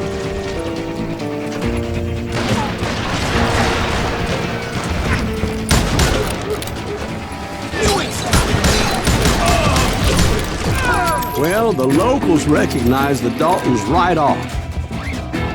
Before they could get away, half the town took up arms to defend their property. Their first mistake was pulling a job in their own damn hometown. The boys grew up in Coffeeville, so everybody knew them. The bank teller tricked them, telling them the time lock on the safe wouldn't open till 9:30. Well, that gave the locals enough time to prepare an ambush for those sons of bitches. We got it for you. What's the holes in them?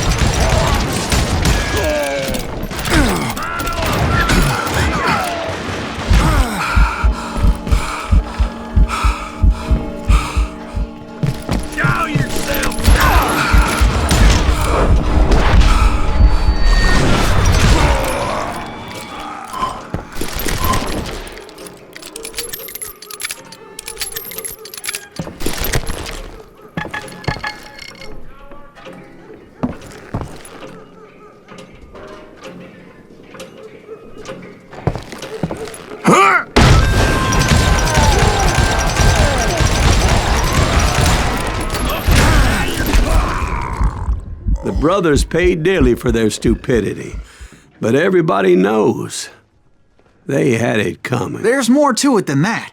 I read all about that day, so I know for a fact that it went down very differently. First of all, it was high noon. A posse of U.S. deputy marshals were on the rooftop across the street. Get ready, boys. They're gonna make a move. The lawmen had been tracking the Daltons for months, and now they finally had them dead to rights. Among them was a bounty hunter feared by many a lawbreaker. This man had no intention of letting the Daltons slip away. They met an adversary that day who had no fear and offered them no quarter. The marshals tried to get the Daltons to surrender. They'll give up eventually. We just gotta wait to suck the bitches out. This bounty hunter knew that the brothers were far too proud to ever lay down their guns.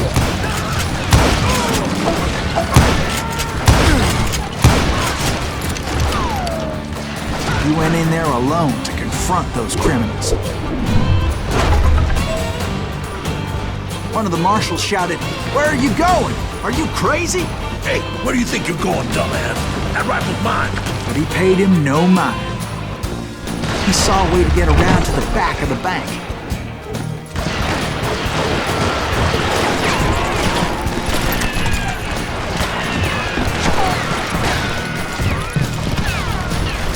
Then he figured out how to hit the Daltons from a direction they weren't expecting.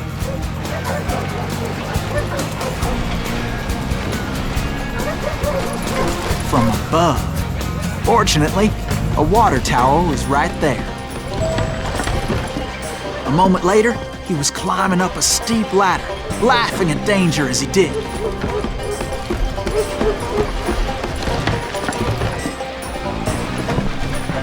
It was brave men like him who risked their lives to tame this wild country.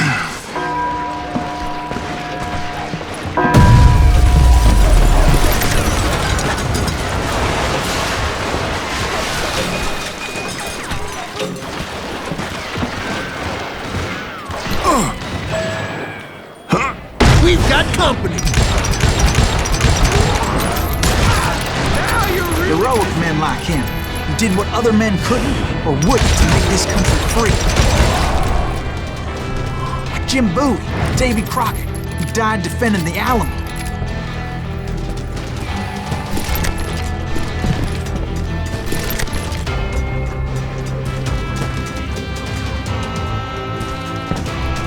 Is that Silas Greaves?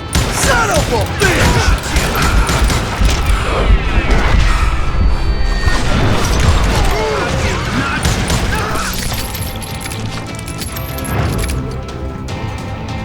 You're a goner! Get out here! God damn you! I'm gonna kill you dead!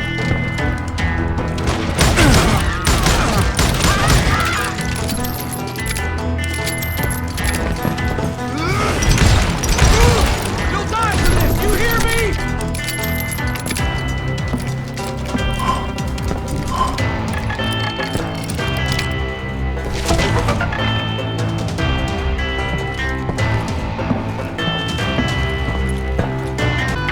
Over there!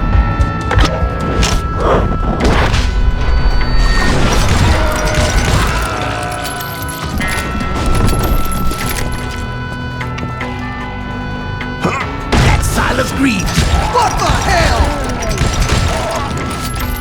Blam! Blam!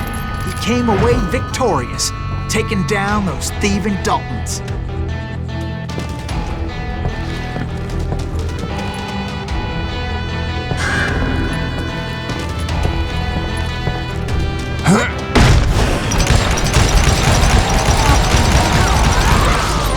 His name is Silas Greaves, and when the dust finally settled, he was the last man standing. Sorry, kid, but that just wasn't the way it happened.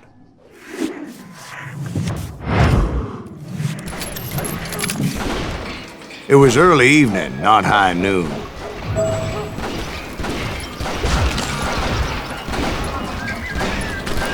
I was late to the party and Coffeyville was already up in arms.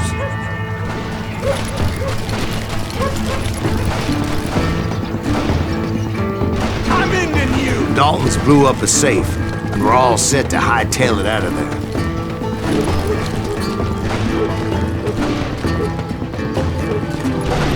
Those pathetic deputies surrounding the bank were dropping like flies. It's you or me!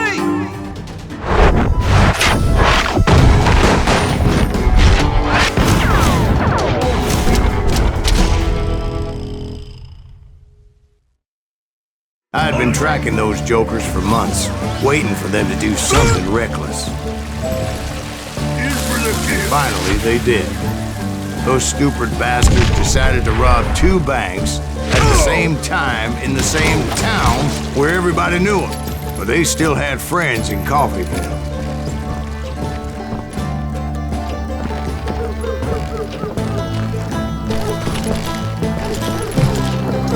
Shoot, I dare you!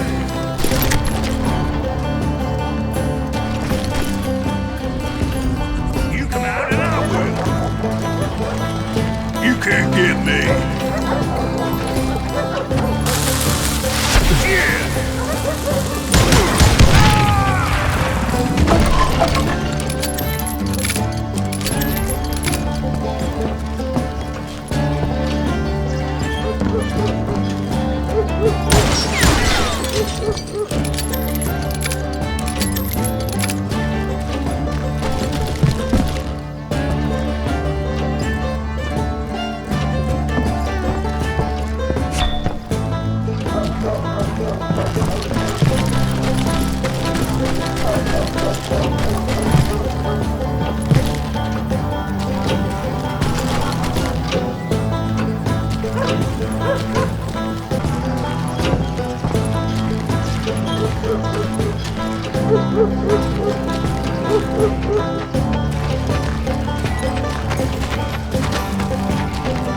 Hey, you got us a hero. What's holes in him? Those friends came after me like a pack of wild dogs, tooth and nail. They were coming at me from all directions.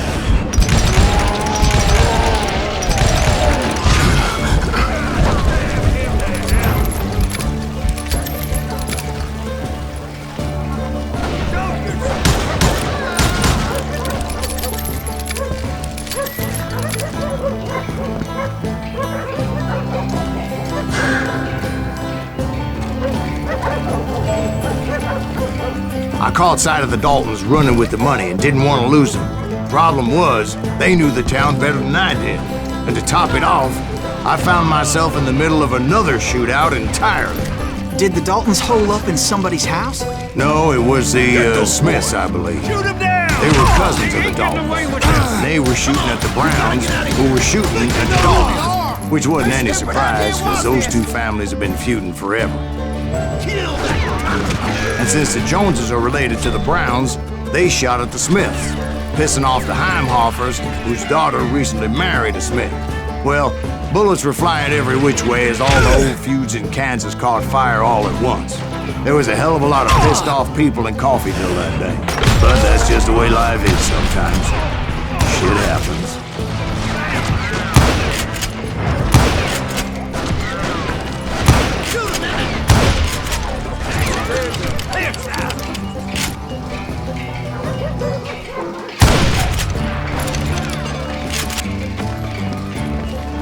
Can't hide forever. There. He can't stand against the law.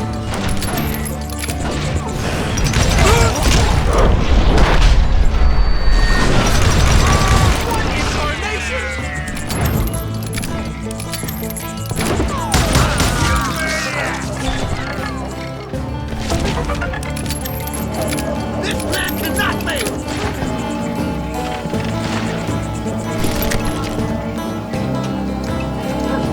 Here we go! I'm gonna kill you dead! Come out from behind there! You ain't stopping me!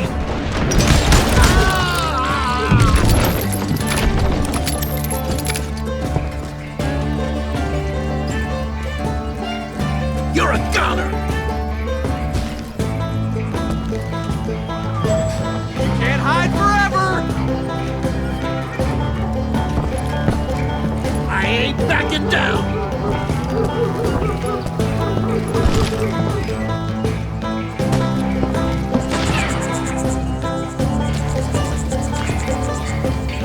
This plan cannot fail!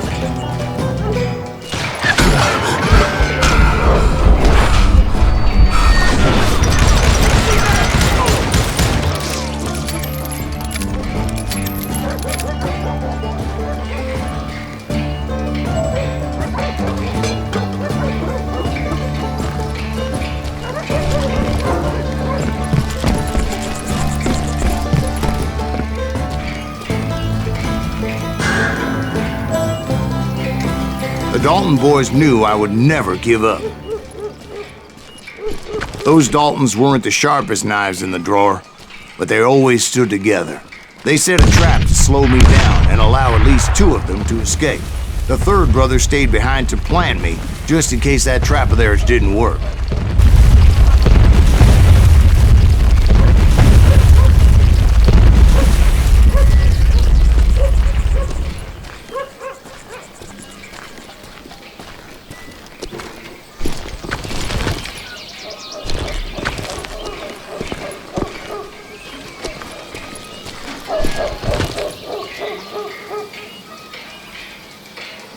It was Emmett, the youngest, and he decided to stand his ground and face me down. I ain't afraid of you, Silas Greaves. This is where it ends for you. He was determined to protect his brothers. I understood how it felt. Taking me on all by his lonesome wasn't exactly a recipe for a long time.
It's all killing time.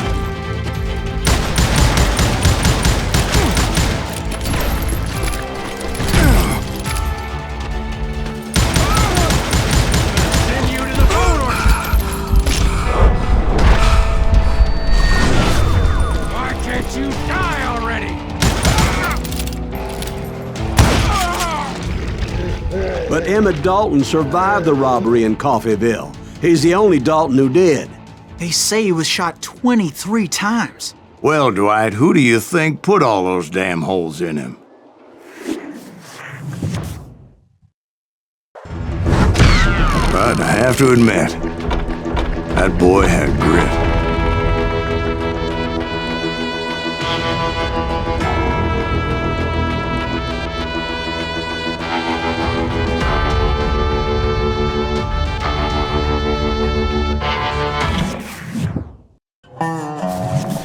We'll get those suckers! It took me a couple of days to track the Daltons down. They can't get away with this! And in that time, a whole posse of local vigilantes offered to lend a hand. We'll track him to the ends of the earth. They seemed as determined as me to find those outlaws. But as we headed into those swamps, it was like I had my own private army. There was no way those boys were getting away this time.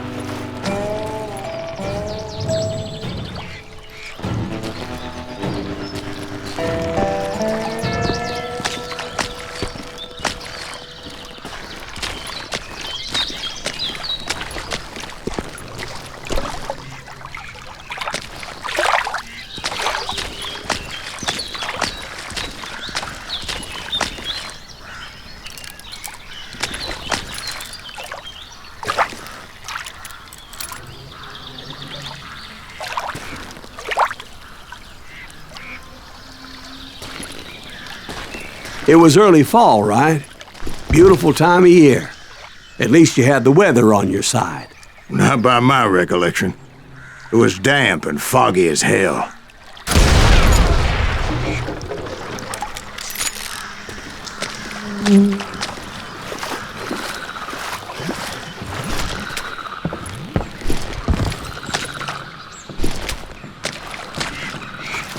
It was tough to stay on a true course, so we kept an eye out for landmarks.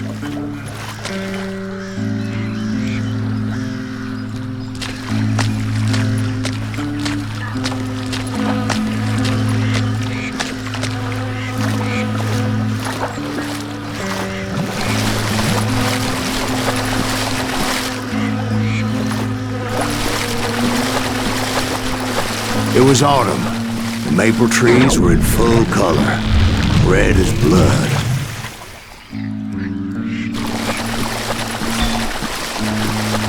The rains that year were torrential, so the whole area was flooded. The vigilantes had spread out wide, and pretty soon I couldn't see anybody.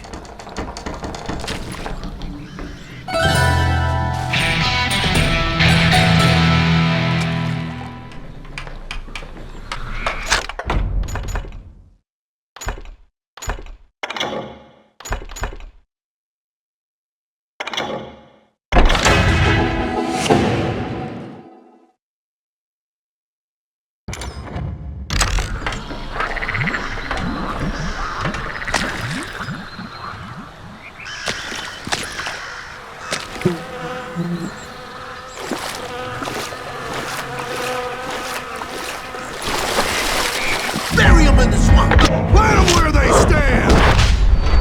Except for some son of a bitch ahead of me wanted to do me harm, so I had to face them alone. I wondered why my compatriots didn't come running when they heard the shots.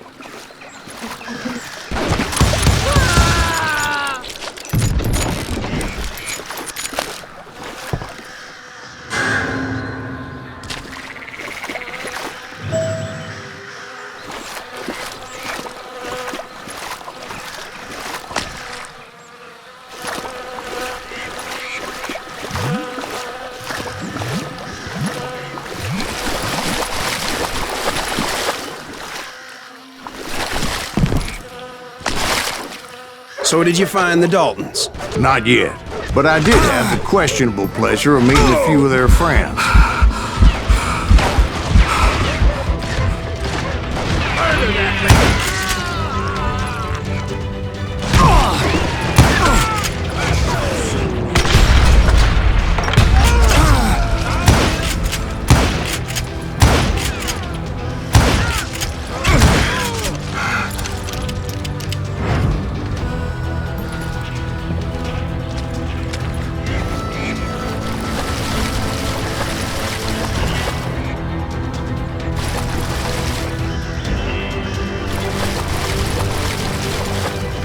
The boys had established quite a reputation by that time, so they attracted all manner of riffraff to their cause.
And my reinforcements was nowhere to be seen.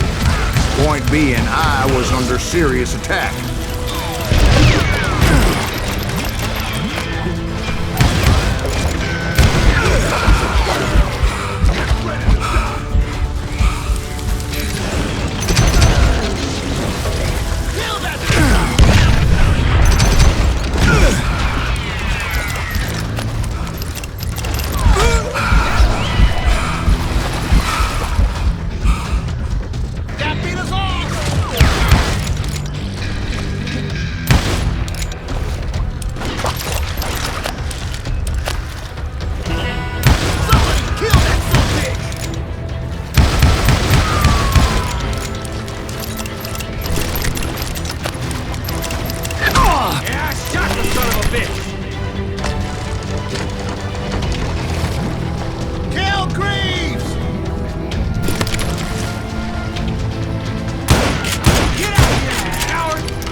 But luckily, a barn materialized as if right before my eyes. I scrambled up top to get a better view.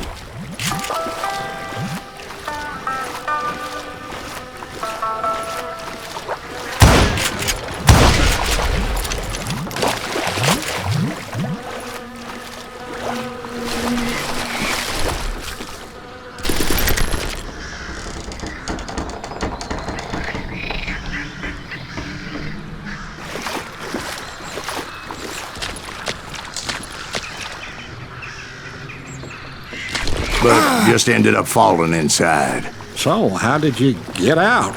The barn doors was open. About right then, I saw some suspicious characters running for the bushes. Of course, I followed them.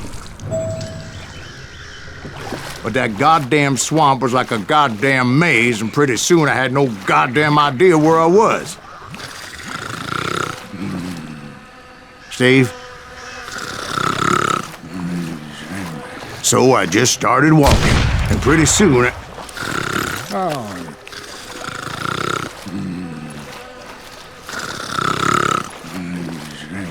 Steve? Steve? Huh? Oh, no, I'm listening. Indians surrounded me from all sides.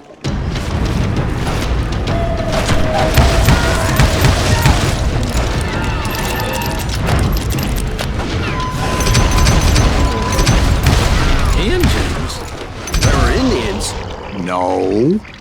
I just wanted to make sure Steve was paying attention.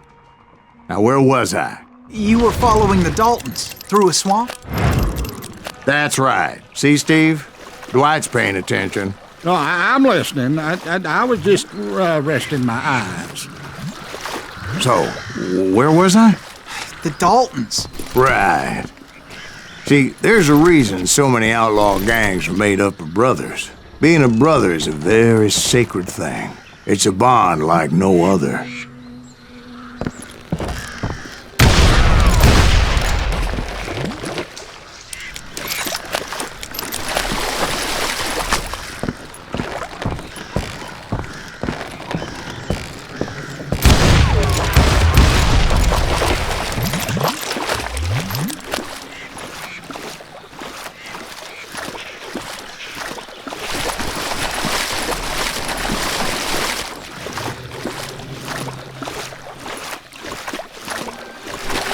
Hunter! Stop that,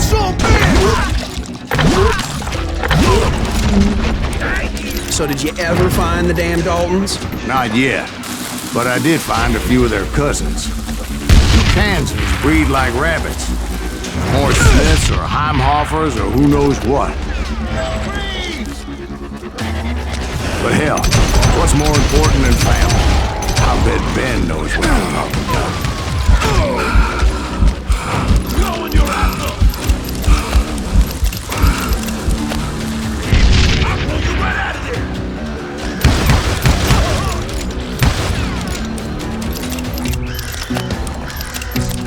Bury him in the swamp!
Cowboys were out there somewhere, standing together against anyone who would threaten them.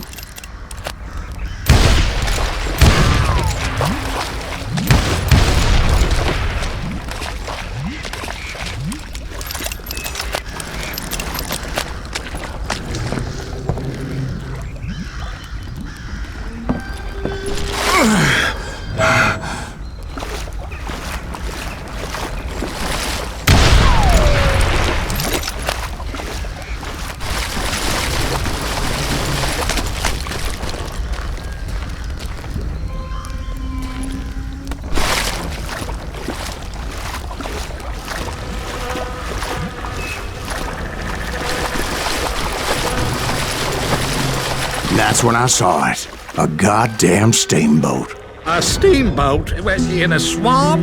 Yeah, Steve, but this wasn't much more than a wreck, really. But how'd a damn steamboat end up in the swamps? Guess it floated off during the flood of '89. Now, was it a stern-wheeler or a side-wheeler? What? Does that really make a difference, Steve? It was a steamboat with a goddamn army on board. It was then that a fusillade of bullets come raining down from on high. And those vigilantes who accompanied me weren't anywhere to be found. But among those men that were shooting, I thought I saw some familiar faces.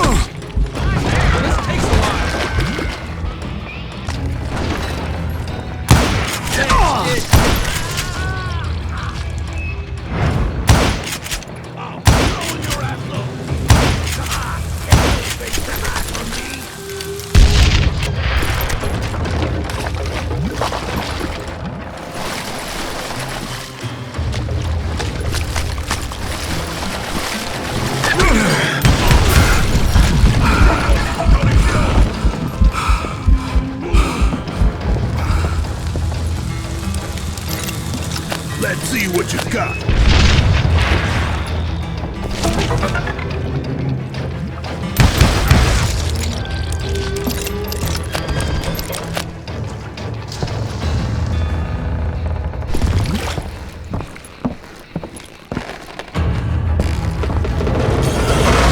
Somewhere up there, the Daltons were waiting on me.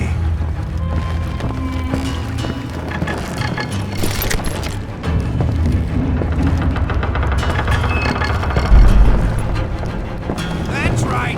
Run! I ain't dead yet!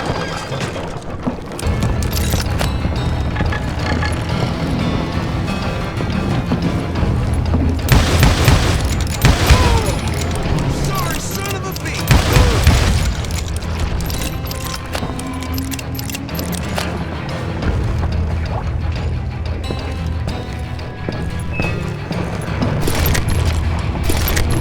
Sounds like you don't give up too easy. That's the kind of man I am, Ben. I set out to do something. I do it. Surrender just ain't in my nature. Plus, I'm stubborn as hell.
Right about then, much to my relief, the vigilantes finally arrived. Their leader motioned at a cabin in the middle of the top deck, pointing me directly at the Daltons. I finally had them, after months of dogged pursuit.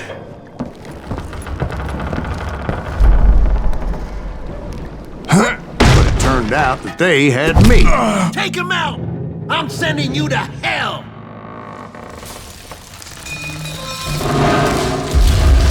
The Daltons had played me like a fiddle. All, is it? Apparently, the vigilantes were on their damn payroll. They didn't just want to shoot me. They wanted to burn me alive. But finding my way out of a burning labyrinth proved to be quite a challenge. It was a riverboat, right? I mean, it's not like it was a goddamn ocean liner. Well, yeah, but I was in a fight. Did you hear about that ship that's gonna launch next year? Just one more. We're talking about the Titanic. If you ask me, it's too blessed big. I don't think it'll even float. So anyway... Don't be stupid, Steve. They know what they're doing. They say that the Titanic is unsinkable. Oh, God. But getting back to that steamboat, how'd you get off it, Mr. Greaves? I took in a lot of smoke that day, so I admit my recollection might be a bit hazy. But somehow I managed to finally disembark. I was coughing up smoke and pretty damn pissed. I was done playing games with those boys.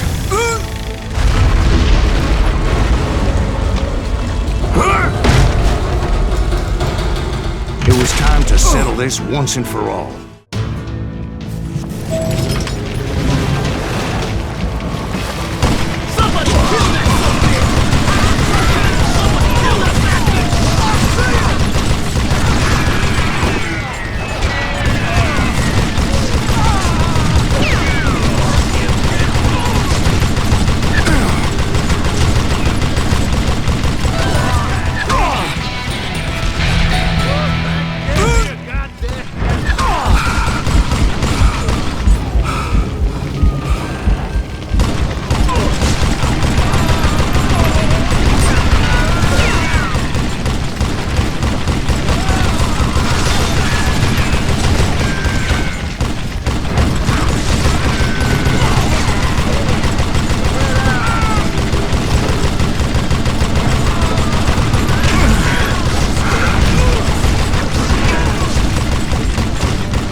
About to come at me one at a time. They were in this together. Two brothers side by side, determined to take me down. Confident that this time the odds were on their side.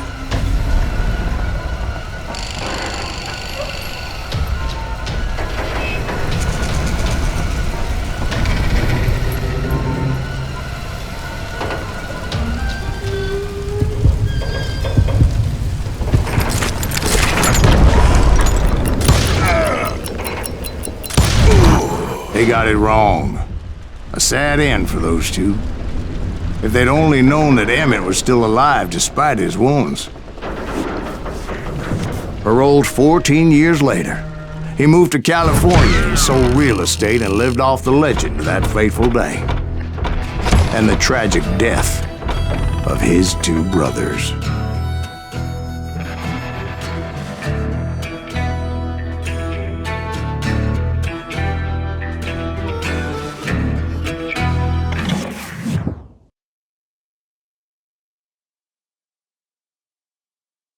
My own brothers died tragically as well, truth be told.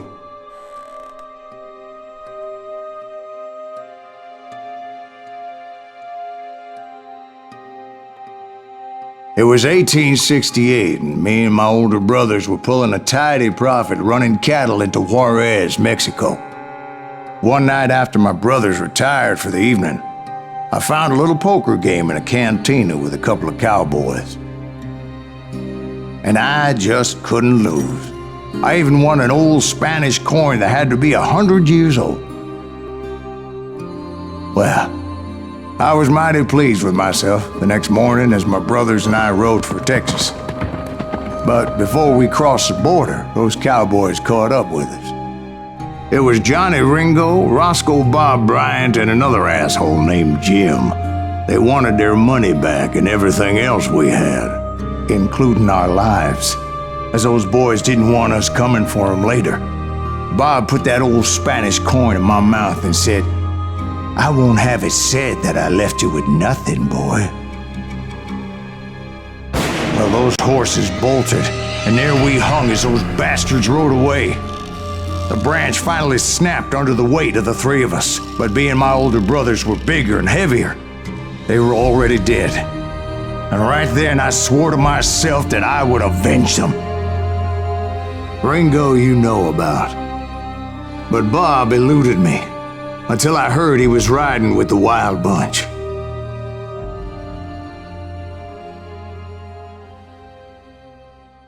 I'd been on their trail for months, ever since they left their hideout in the Bighorn Mountains. Led by Butch Cassidy, they were a loose association of outlaws who robbed banks and trains from Colorado to Montana. Among them was the Sundance Kid, and that murderous hombre I was tracking, Roscoe Bob Bryant. Were you a part of that giant Pinkerton posse after the Wild Bunch? No, boy. A circus like that would have slowed me down. Besides, I wanted Bryant all to myself. I'd heard about a large shipment of gold being transported to Wilcox, Wyoming on the Overland Flyer. I figured the Wild Bunch would likely hit such a treasure, and by God, I figured right. They blew the bridge with the intention of forcing the train to stop. Well, I assumed the Wild Bunch was likely in the still intact part of the train high above, so I had no choice but to make my way up through the passenger cars dangling down. I was determined to make that sumbitch Bob pay for what he did to my brothers.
I found the device they used to blow the tracks, so I knew I was headed in the right direction.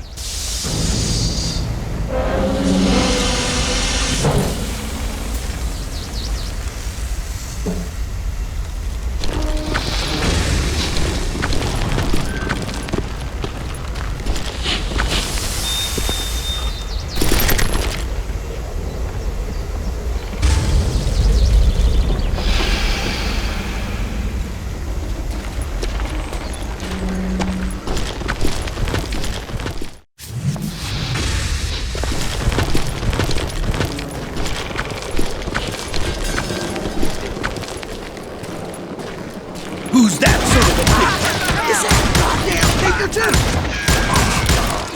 From there, I had to negotiate an even more precarious route.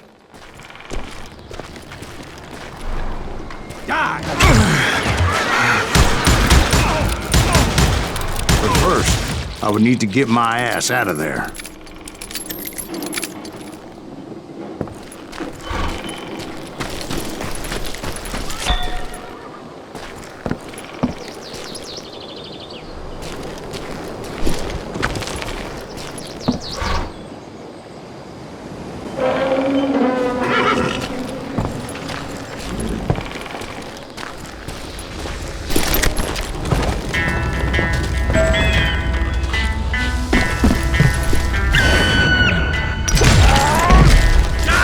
Jumped from the frying pan into the fire as the train was clearly fixing to fall. I found the gang, but in order to find old Bob, I needed to fight my way forward past a whole passel of desperados.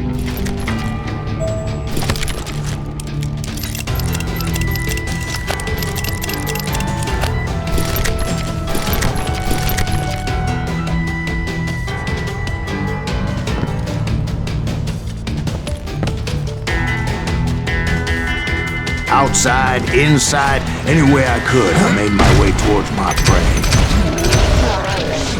God damn you! This asshole! Well, what about the passengers? It was mostly a freight train, as I recall.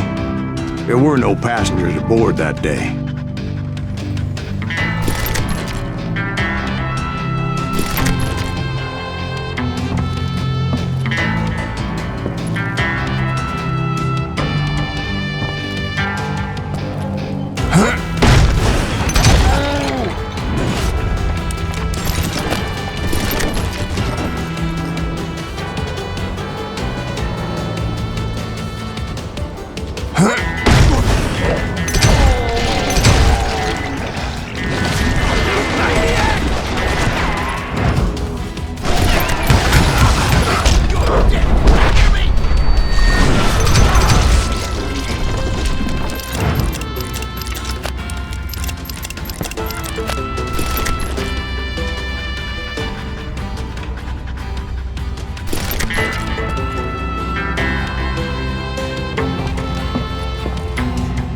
As I mentioned before, I am not fond of heights.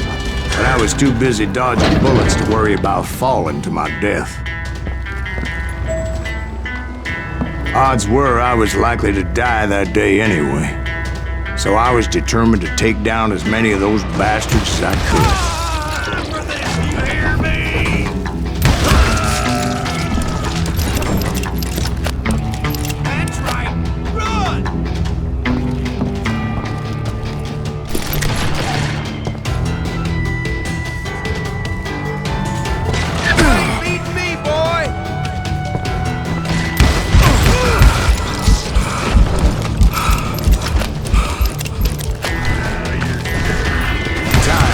Shooting ducks in a shooting gallery. The only difference is these damn ducks shot back.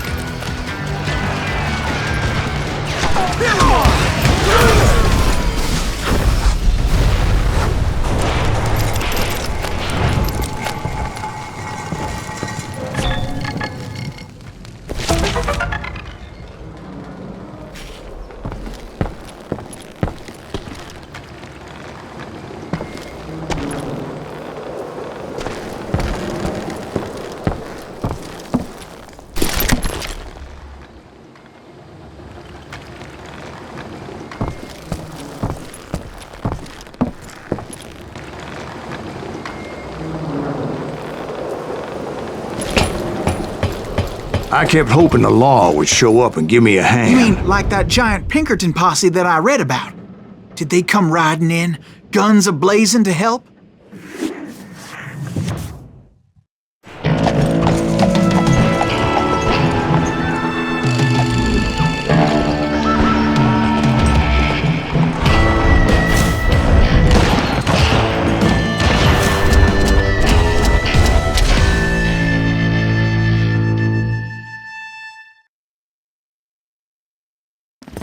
Help? From the Pinkertons? No, son.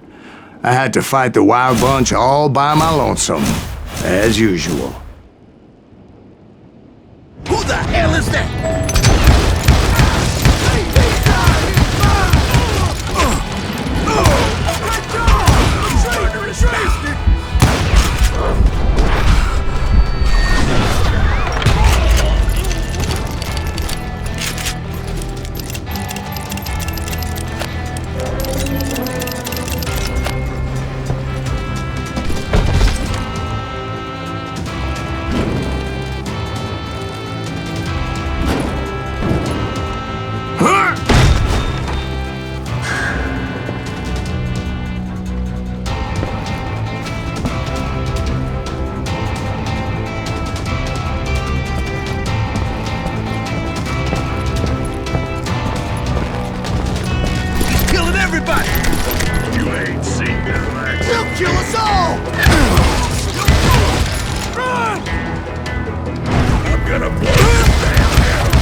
Guess is those dime novels didn't portray this as it happened, did they?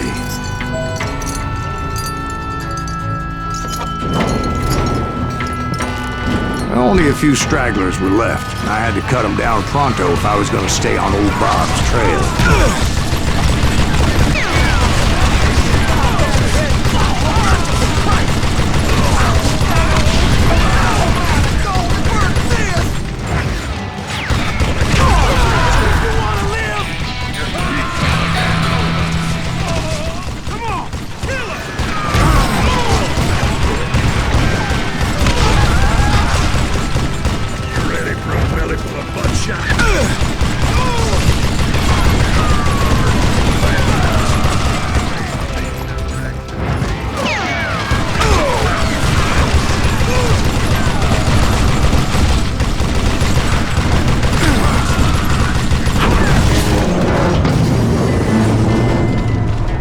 Once I silenced all those guns, I went searching for my nemesis, determined to finally have my justice. But the only survivor who welcomed me was George Flat-Nosed Curry. Who was he? The fastest gun in the gang.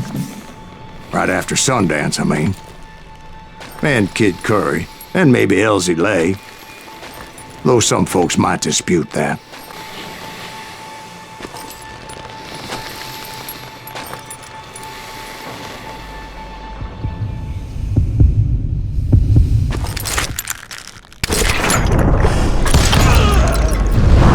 On that very same day, Butch Cassidy and the Sundance Kid decided to leave the Wild Bunch behind and decamped for South America.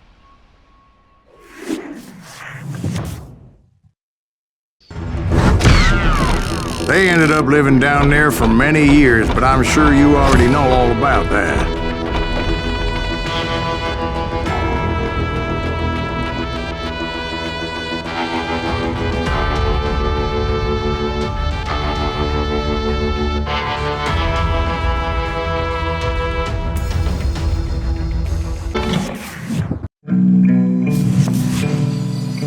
I tried to find Bob Bryant, but it was as if he'd disappeared. Sometime later, I heard the Wild Bunch was back together. Kid Curry escaped from jail, and now he was running the whole shebang. So I took to their trail, as I was still in pursuit of my brother's killer and hoped that he was back with him.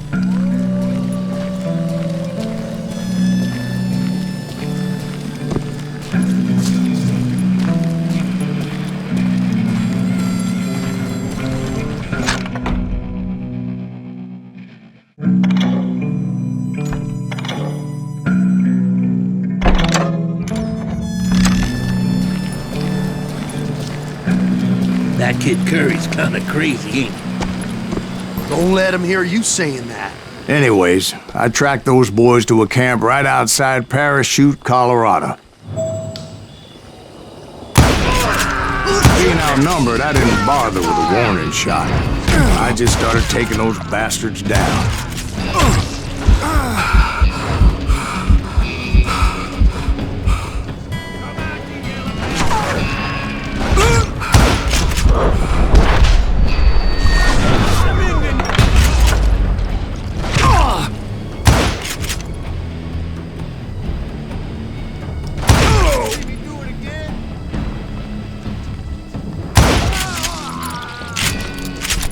Old Bob wasn't among them, and neither was Kid Curry. I could sense him close by, however, plotting something nasty. I just needed a clue as to their whereabouts.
I found one.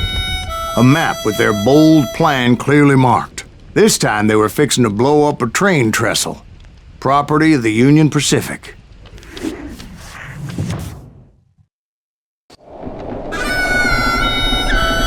The plan clearly indicated how they were fixing to undermine several of the weakest wooden supports.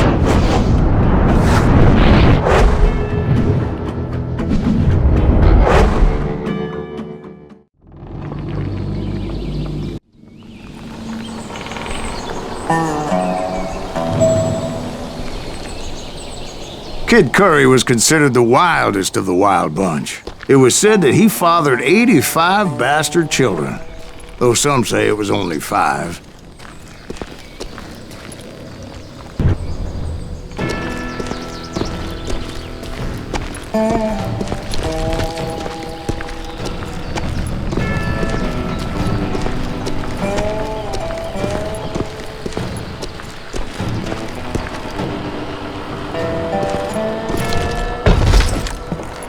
Kid Curry had bragged to a whore how he was gonna rob a train heading to the U.S. Mint in Denver. And that whore, Fat Sally, she told me.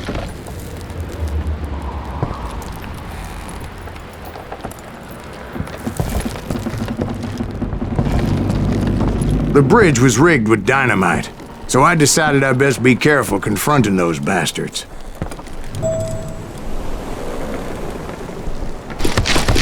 And I made it a point to remove any dynamite that I came across.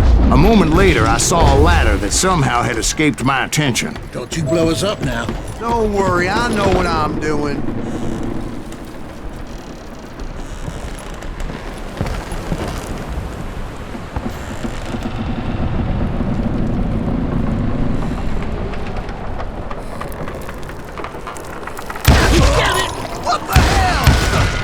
The Wild Bunch did not take kindly to my presence and attempted to blow my head off.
It appeared the kid had found a number of new recruits to bolster their ranks.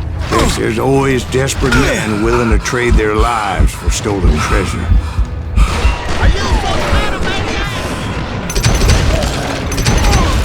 What happened next? Well, having removed the first bundle of dynamite, I decided I might as well remove the other one. Once that was done, I figured I'd find my way from there.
So, what happened then?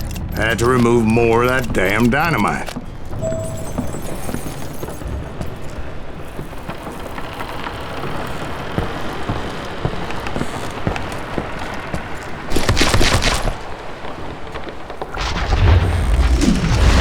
It must have been terrifying trying to make your way across.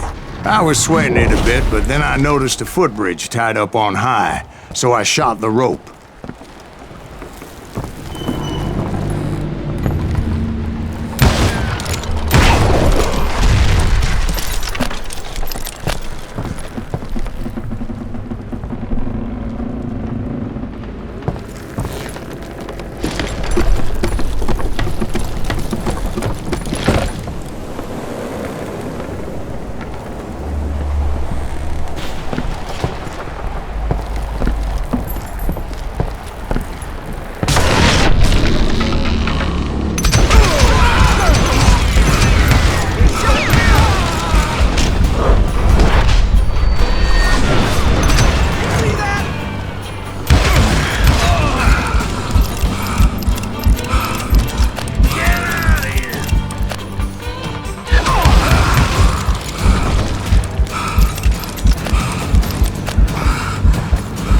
So that was all the dynamite? Funny you should mention that, darling. As actually there was a fourth charge impeding my progress.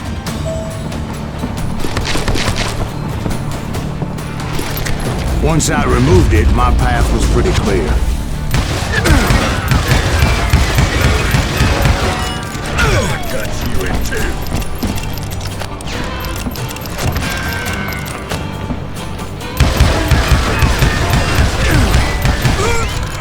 Blow your damn head off!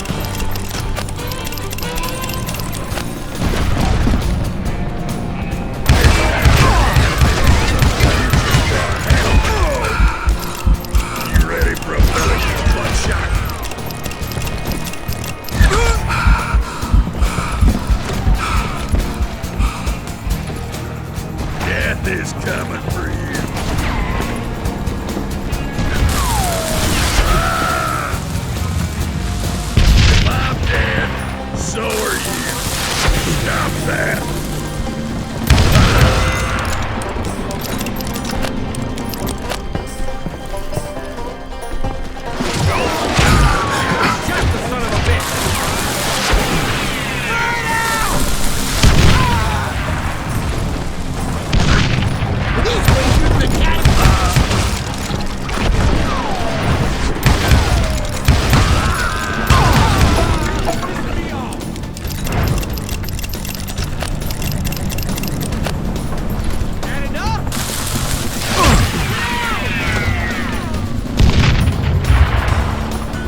I proceeded onward and realized that that way just wasn't gonna work.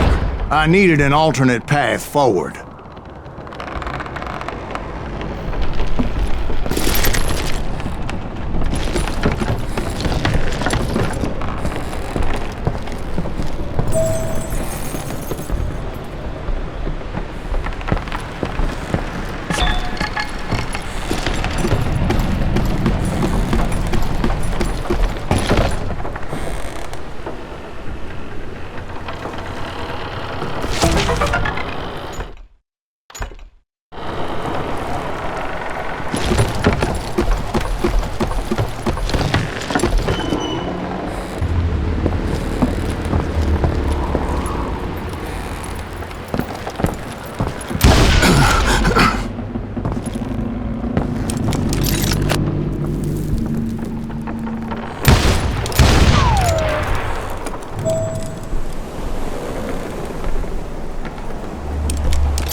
Luckily, I found a cave, and as I made my way back to the bridge, I saw something that concerned me.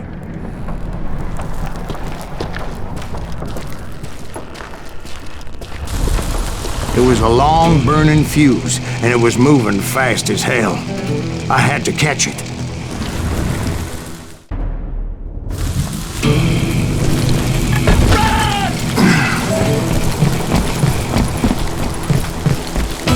The fuse was so damn quick, I had to run like the wind. I almost had it, but no. Thought I was gonna have a coronary when I lost sight of those sparks. My heart was pounding like a sledgehammer. I knew that failure meant boom. Then, finally, at the last moment. Whew. Of course, I was successful, or clearly I wouldn't be talking to you folks here today.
Naturally, I removed the last dynamite charge.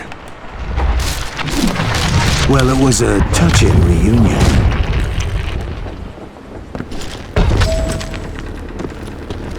But by this time, I was thoroughly exhausted and dragging my ass as I was not a young man anymore.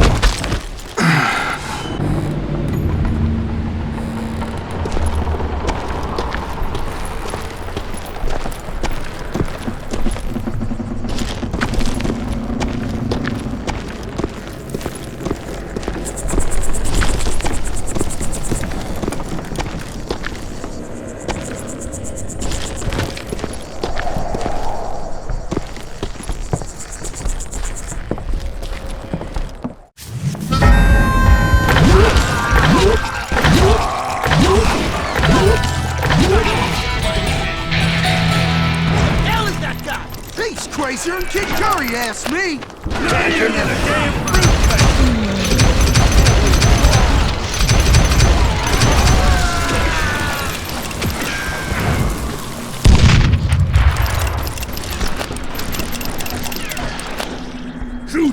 asshole!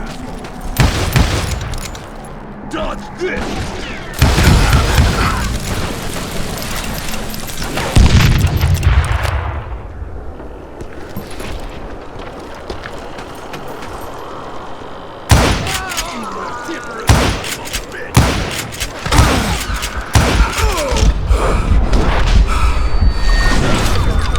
Do you believe that?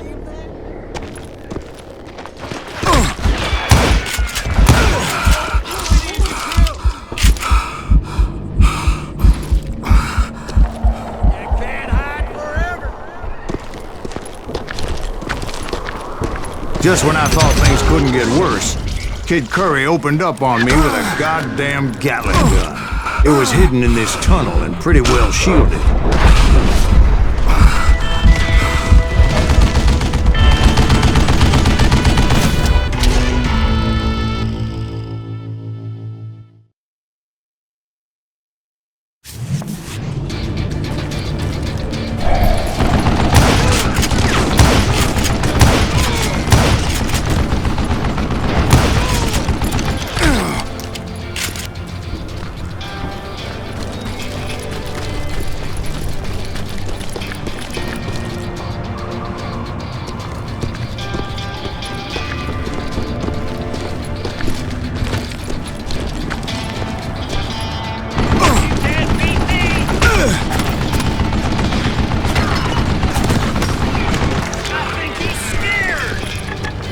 Luckily, I had located some dynamite. I still, however, had my work cut out for me.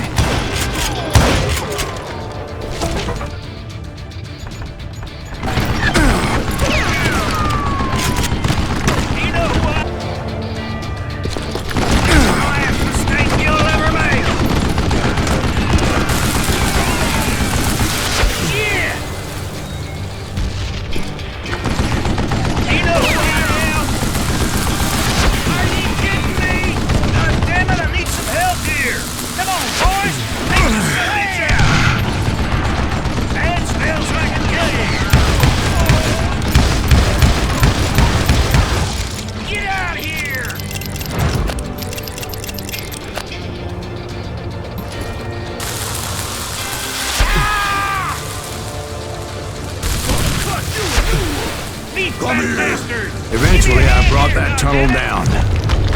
And that's when I met Kid Curry himself. He had decided to stop pussyfooting around and deal with me personally. You're gonna bleed!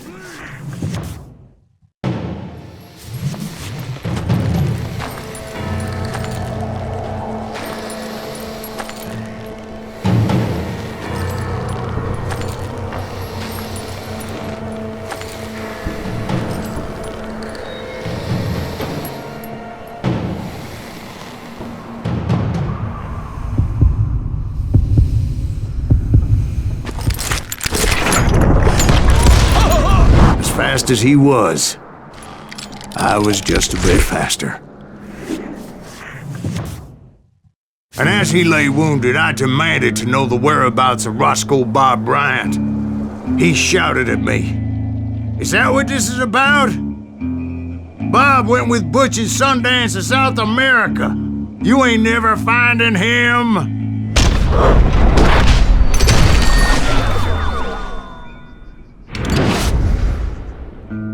Those were his last words.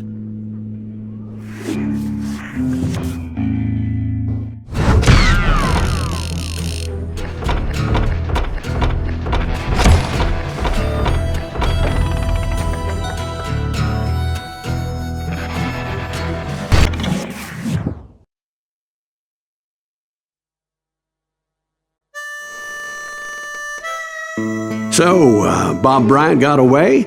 I knew I'd never find him in South America. What about the other killer? Yeah, you kinda glossed over that one. Well, I found Jim not long after my showdown with Ringo. At the time, he was riding with the James Younger gang. Did I neglect to mention that?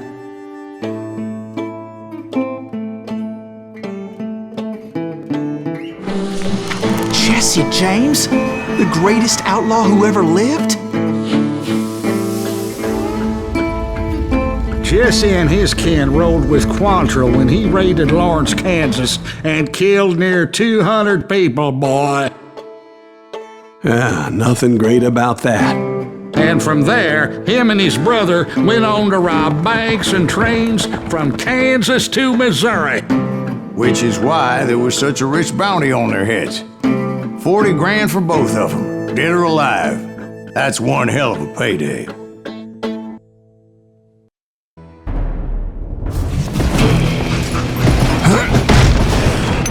Confronted them as they were robbing a train. Bullets were flying at me from every which way. But I knew I'd have to fight my way forward if I was gonna find this gem.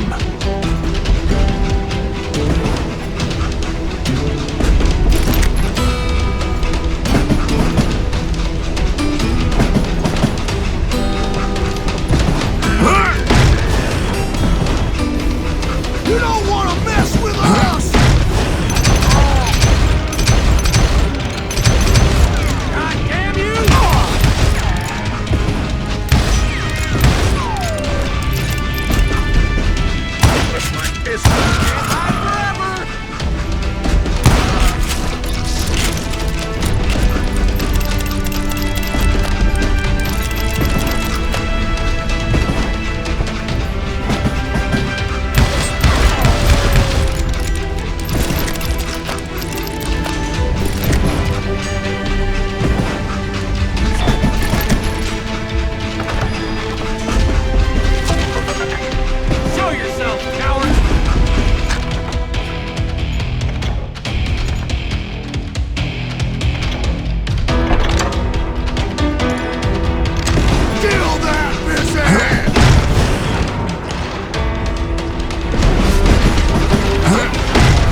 How'd they stop this train in the first place? Well, the James boys were experts at this.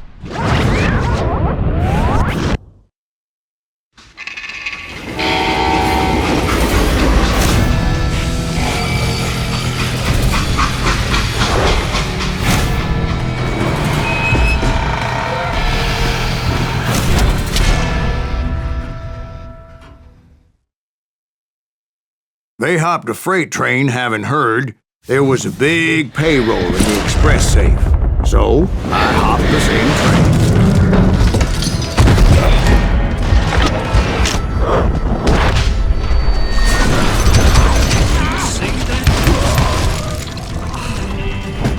The James Younger gang was decimated after that little fiasco they had in Northfield, Minnesota.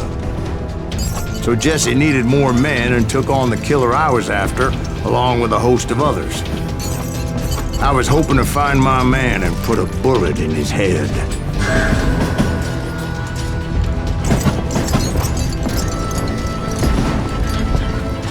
When around that train, I must have swallowed 100 damn bugs before I reached that... The James Younger gang pulled the first train robbery west of the Mississippi. Sounds like you hold them in high regard. Everyone knows they were the most famous outlaw gang ever. And you took them all on by your lonesome. Again. I'm finding this all a little hard to swallow, friend. Well, maybe you need to wash it down with some whiskey. By the way, did I mention that that train was flying down those tracks like a bat out of hell?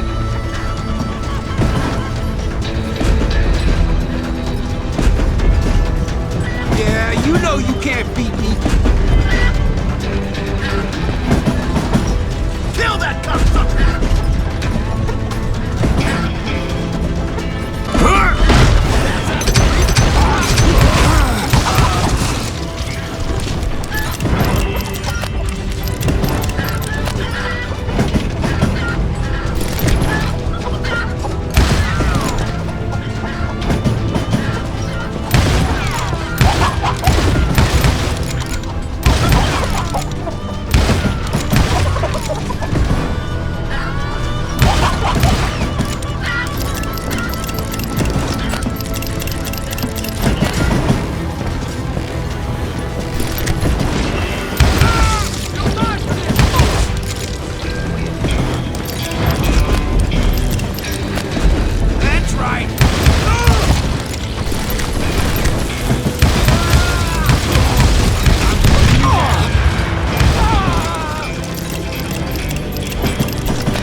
find the gentleman's facilities. Suddenly I have an urgent need to drain my one-eyed snake. Well, I've had more than a few drinks, and I've been sitting here for quite a spell. Right through there. Let me show you.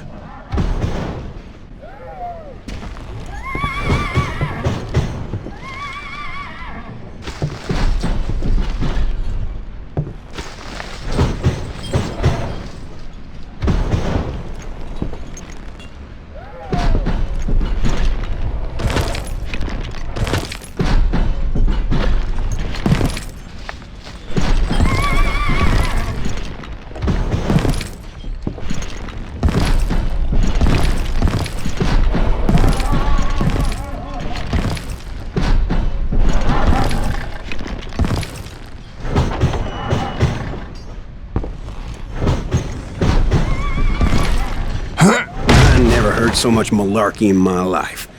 You think he's bullshitting us? You don't think he's Silas Greaves? I think he's just some old drunk looking for some free liquor.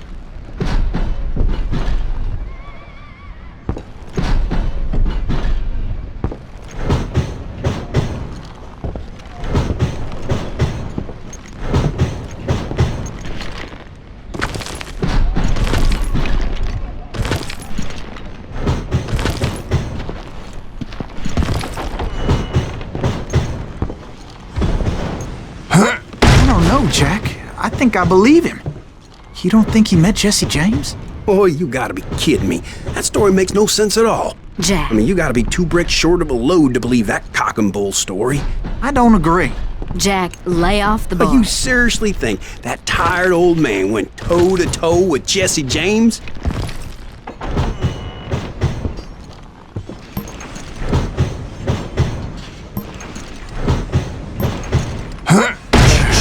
That's better. Did I mention that this Jim was married to the infamous Belle Starr? Of course, I didn't learn that until later. Anyway, I made my way forward the best I could. Around the sides, over the roof.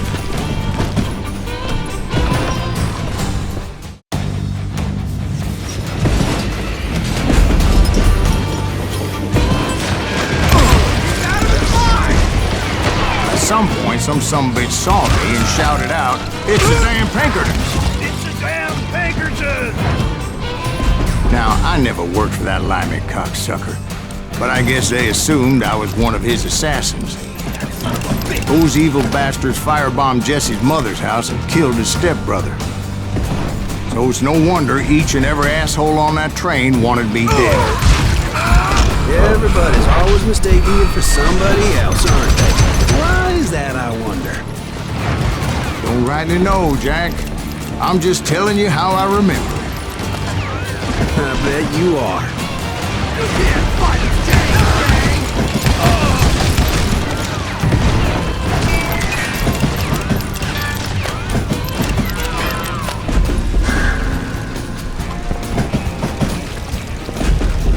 Hi, you little son of a bitch!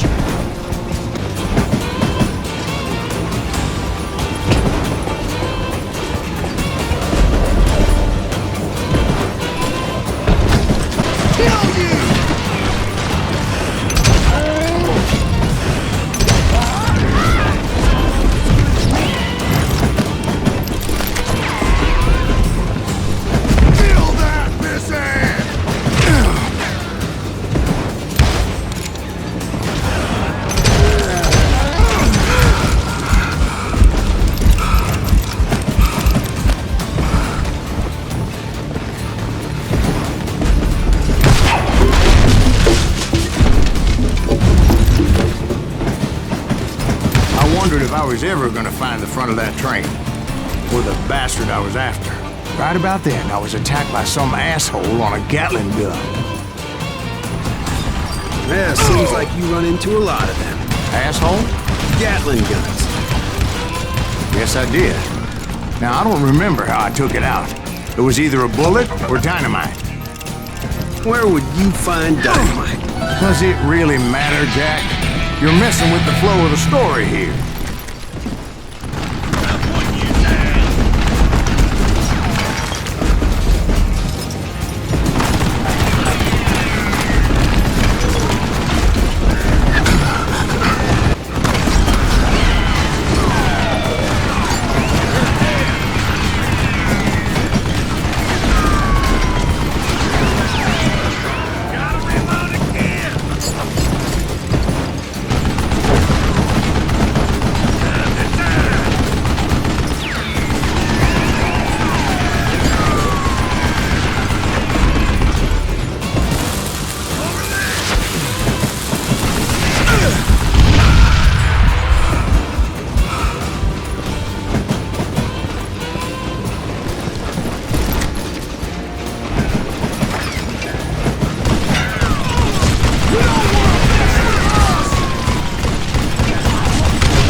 was looking for Jim and shooting any son of a bitch stupid enough to get in my way. And that included Jesse James himself.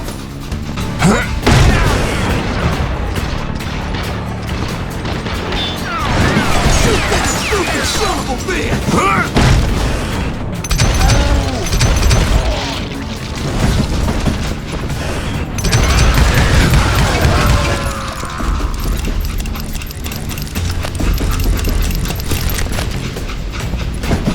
There sure were a lot of men determined to die that day. Come out, you yellow bastard!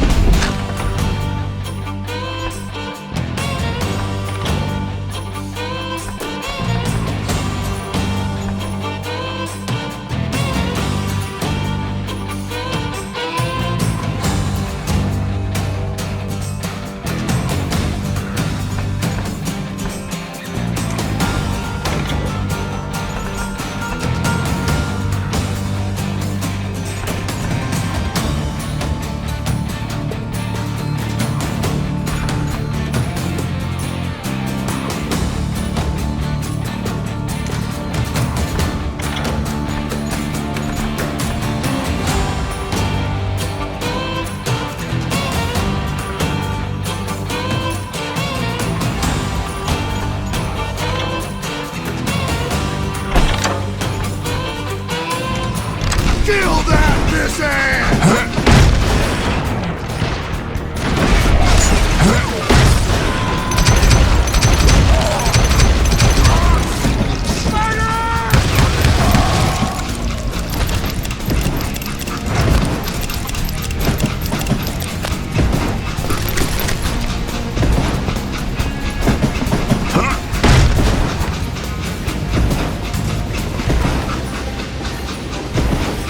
It was then that Jesse detached the express car from the rest of the damn train. I could see Jesse waiting for me, fixing to kill me so he could get away with all that money.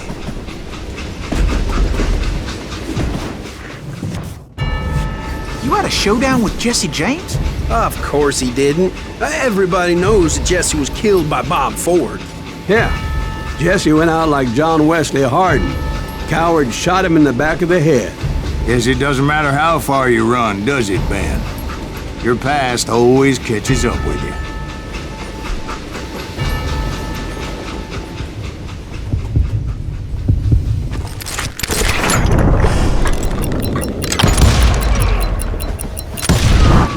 Yeah, I didn't kill Jesse James. Just wounded him bad enough to convince him to hang up his guns. What about that Jim fella? What happened to him? I figure he was up front with a gun to the engineer's head. That bastard slipped away again. I'll tell you how I got him. But first I need to wet my whistle.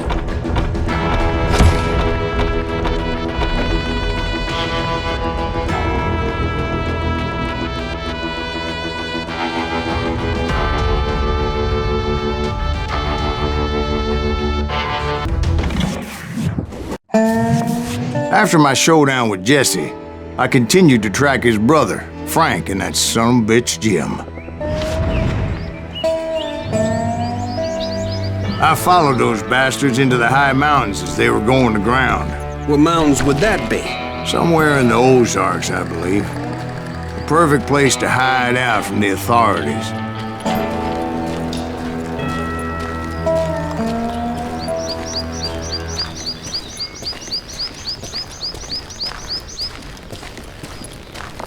In fact, before I could find them, some Indians who fled the res and were hiding out from the military found me first. They probably thought I was a cavalry scout and didn't want me telling the military where they were.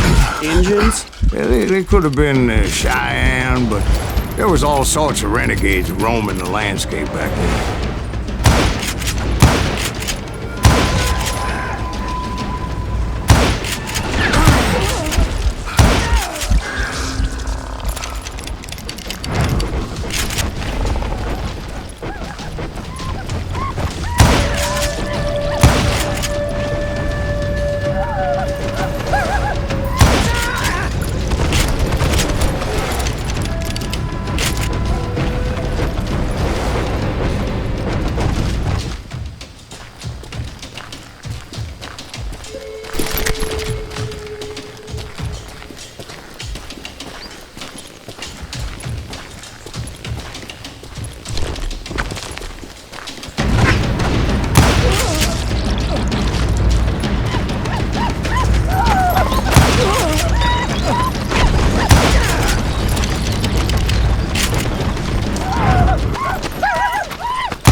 Hey, how about another whiskey, Ben? Nothing better to soothe the troubled soul.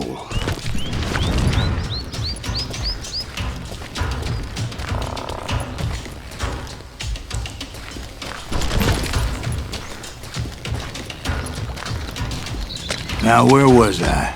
Indians, right. I had more than my share of run-ins with the Red Man. Like that time. Did I tell you about Grey Wolf? Yes, sir.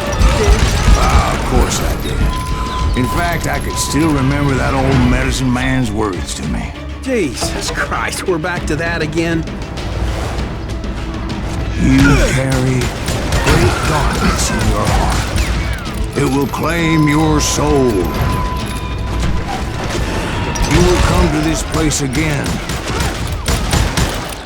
and kill many more men.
Will grow until it consumes everything you are.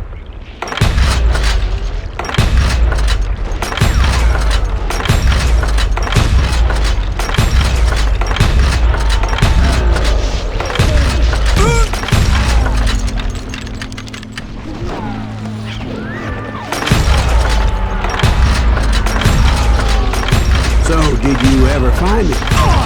The man you are after? Let me ask you something, Ben. You ever think about death? Mr. Greaves, are you all right? Ooh, death. Ooh, death.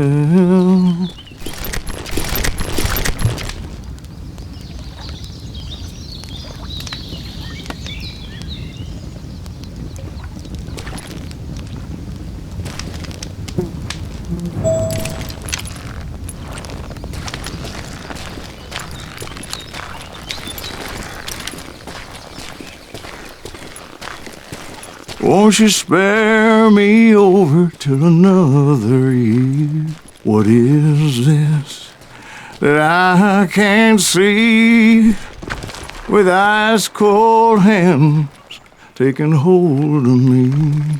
Well, I am death, none can excel. I'll open the door to heaven or hell. Oh, death. Oh, death. Won't you spare me over till another year? Oh, death. Someone would pray. Could you wait to call me another day? No wealth. No land, no silver, no gold. Nothing satisfies me but your soul. Oh, death. Oh, death. Won't you spare me over till another year? So are you gonna answer the question?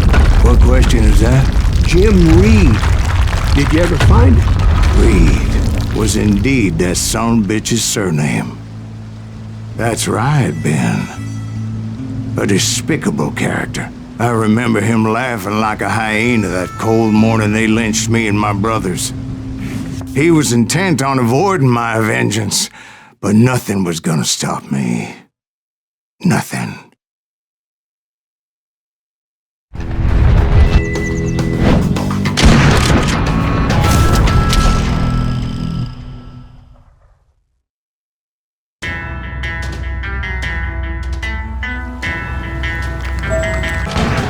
I finally did track those outlaws down.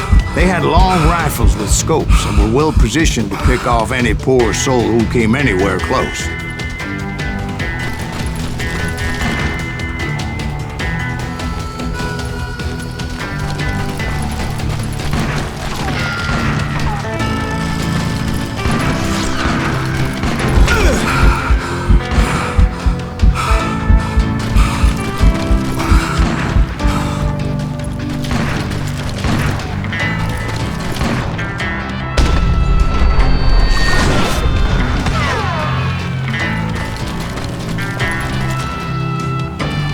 I'm guessing Frank James believed I was responsible. He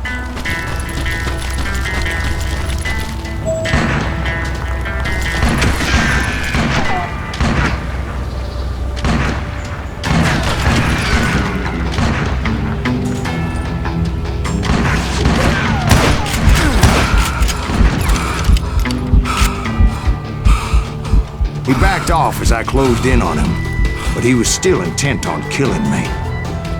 And when I closed in on him again, he backed off again, looking for a better angle on me.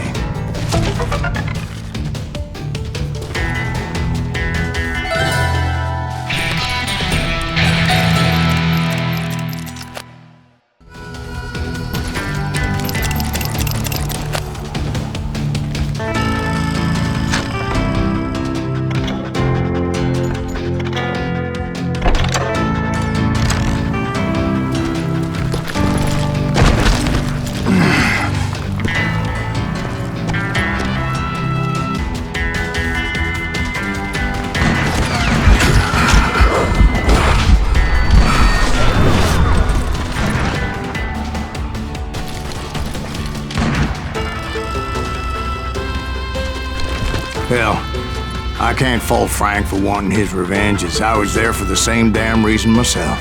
At this point, I'm guessing you think Silas Greaves is a worse murderer than Jim Reed ever was. No, sir. A man who spent half his life killing somebody's brothers, fathers, sons. I think you were just looking for justice, sir. Is that what I was looking for, Dwight? Is that what it was? Justice?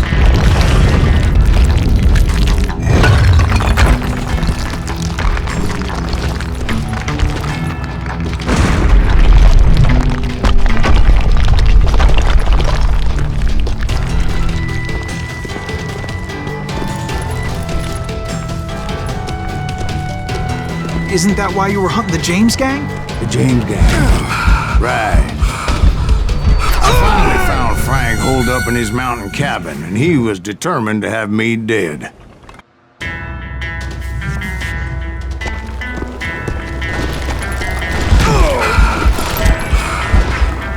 It was a pitched battle that could have gone either way. Luckily, I had some dynamite in my possession. Dynamite? On your person?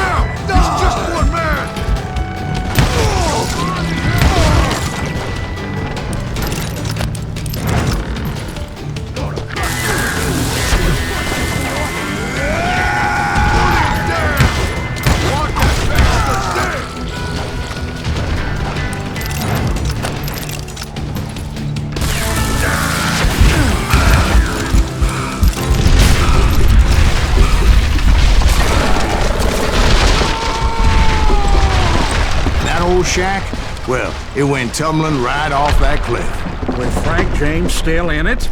Yes, sir. But Frank James is still alive, living in Missouri, showing folks around the family farm for 25 cents a tour. I didn't say he died in the fall, now did I?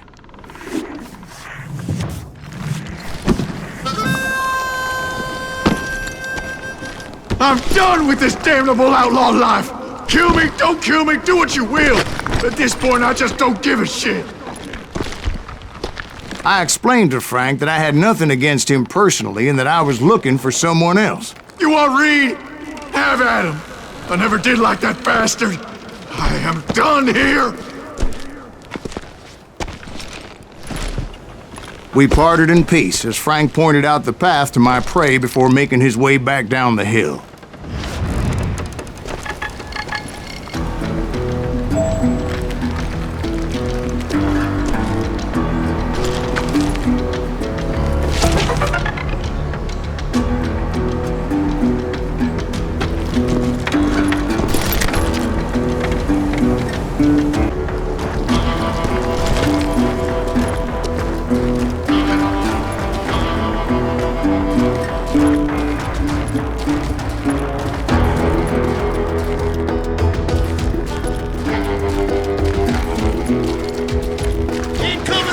So what happened with Reed? Well, I finally found the last of the gang hiding in a nearby cave.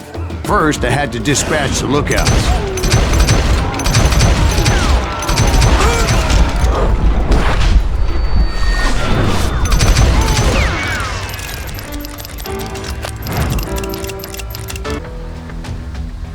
I was determined not to let that murderer escape my revenge again.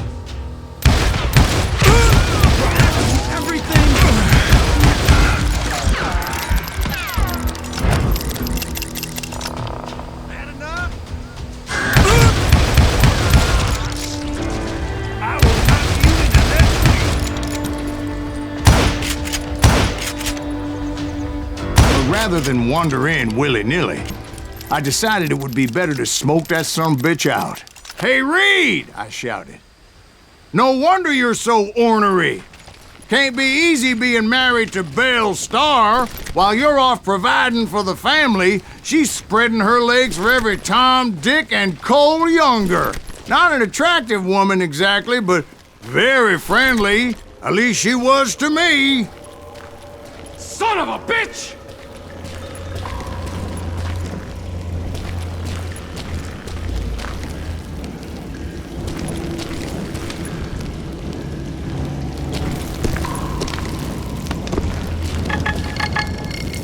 It was then that the last bunch of bandits jumped out of hiding. Why won't this asshole give up? Would someone please kill him? Why won't this asshole give up? Would someone please kill him? Cover me!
Eventually, it was just me and Reed. I had waited a long time to face him down, so I could repay him for what he did to my brothers.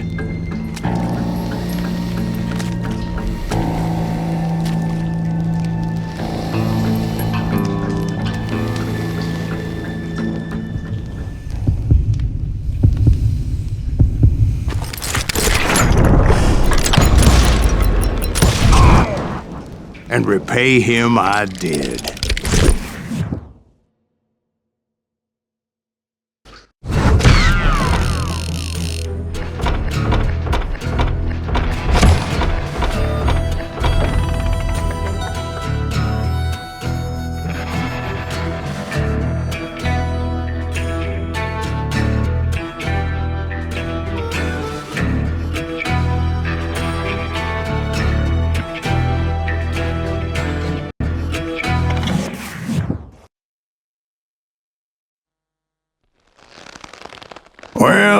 don't know about you boys, but I'm pretty beat. Well, it's too damn bad you never found that Bob character. Seems a shame you never had to pay. Well, funny thing about that, I did have one more chance at him.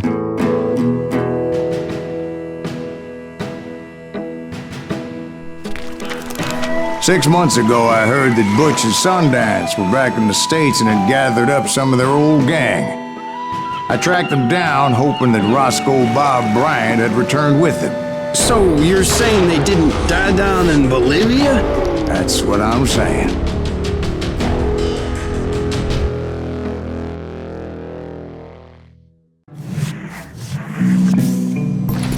"40 years I had waited to get my hands on the last of my brother's killers. Not even an army of demons could have stopped me now.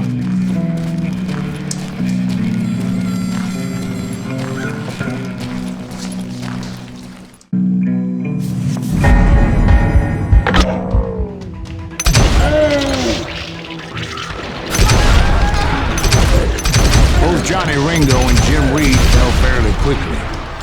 But the last one, Roscoe Bob Bryant, that son of a bitch managed to escape my vengeance time and time again. I couldn't even be certain I'd recognize him after all those years. By now, he had to be close to 70. For all you know, he could have been dead. That thought had indeed crossed my mind, as did others.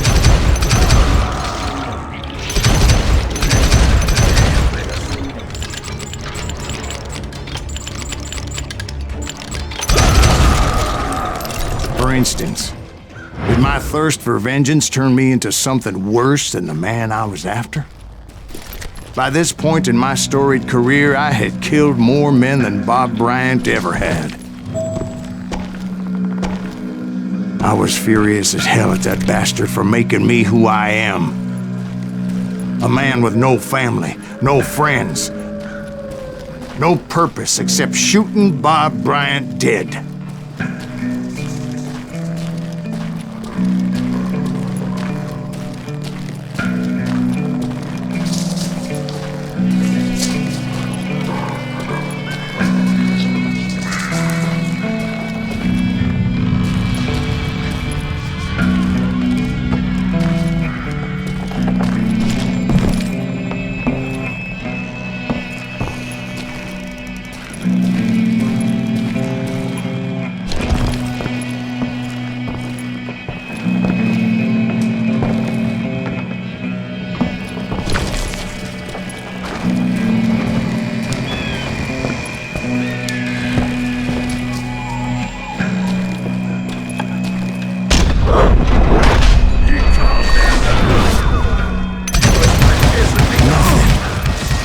Stop me from taking his life. I've been after that killer forever. From the time I rode with Billy the Kid. But that chapter of my story you already know. Chapter of that fairy tale, you mean? Suddenly it was 1910. There I was, an old man roaming a ghost town dead almost 2 decades.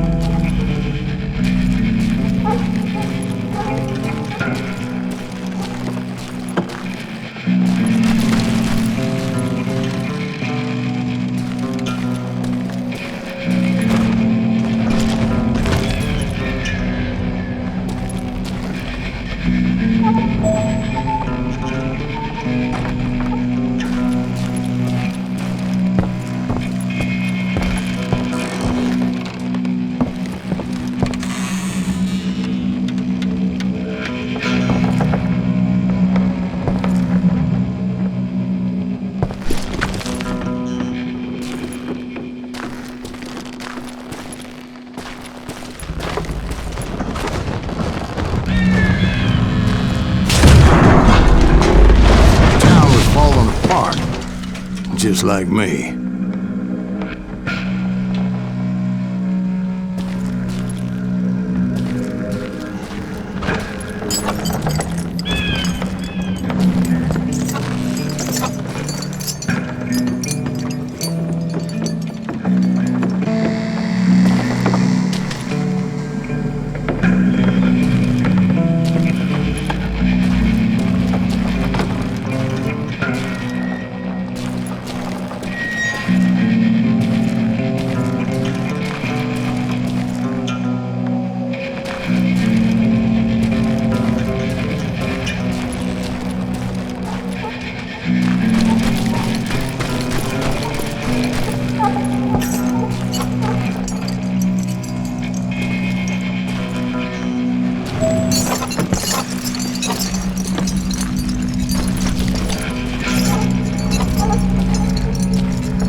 But I wasn't about to call it quits.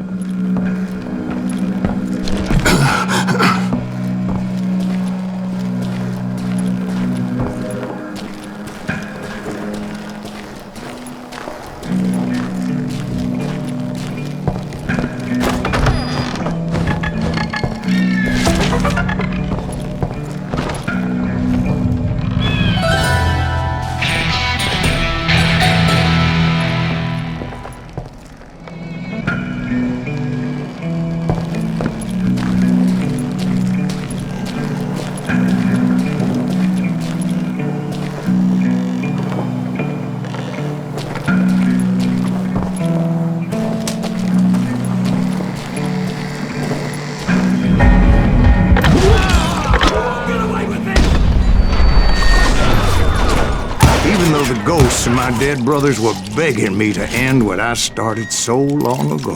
Mr. Greaves, are you all right? Would you like some water? The Wild Bunch knew I was there. They were after a treasure they had hidden before they fled, buried in the grave of a dead amigo.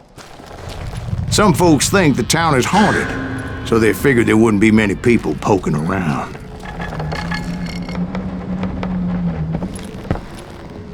I intended to fill that grave with Bob Bryant's corpse. But like I said, the bandits knew I was on to them.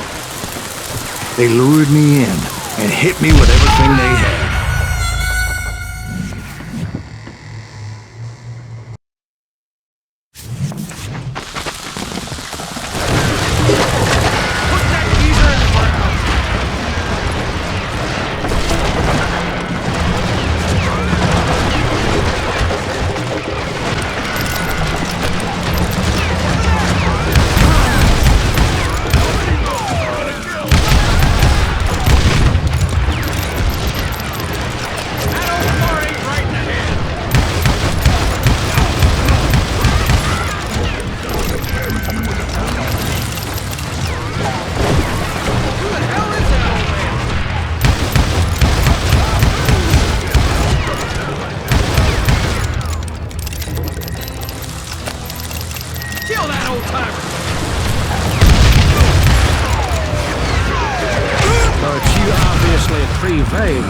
Since you're sitting here telling us today.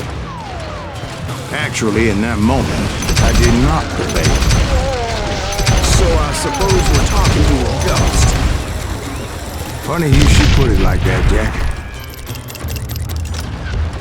Put that geezer in the ground!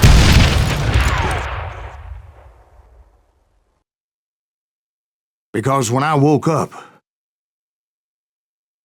From the dead? There was silence all around me.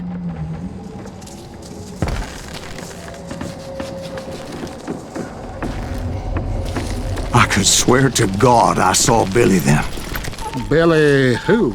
Billy the Kid. William Bonney. He was shooting at me from a rooftop.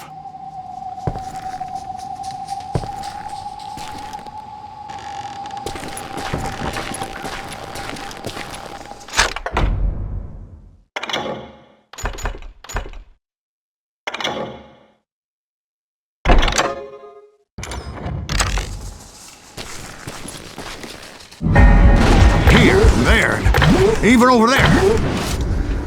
So I am right. You are titched in the head. Mr. Greaves, perhaps we should switch you to coffee? You see that old Indian again, too? No, but I did see Billy's killer. Patrick Floyd Garrett. He came at me guns a-blazing.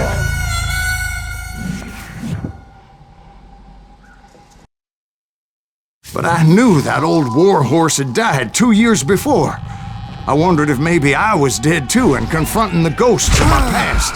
Perhaps all my sins were coming back to haunt me and drag me down to perdition.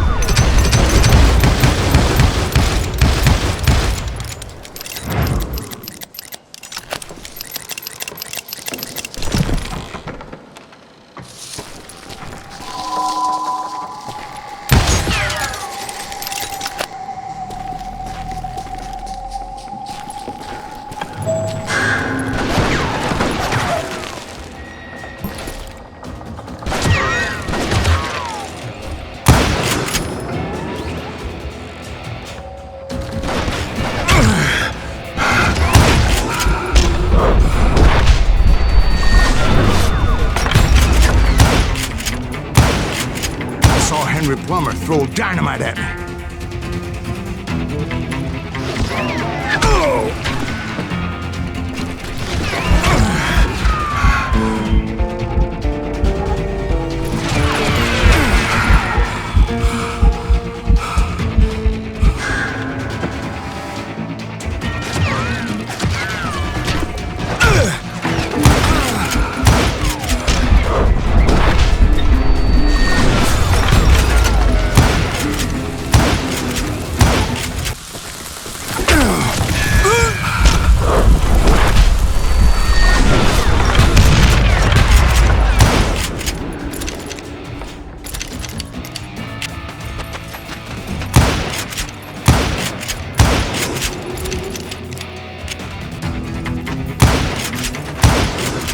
In the gates of the cemetery, I saw John Wesley Hardin, just like I remembered him.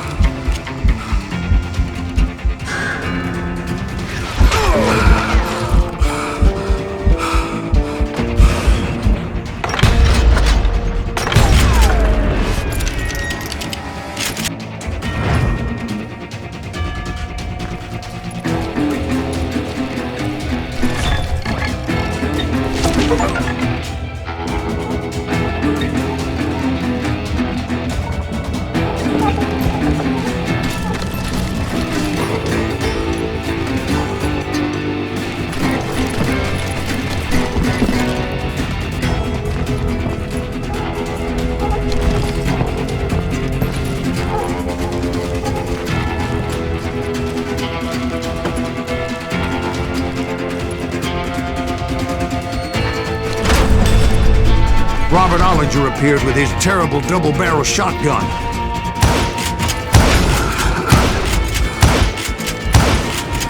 No ghost army was stopping me. My father-in-law got hit with a fallen branch. He spent the rest of his life talking to dogs.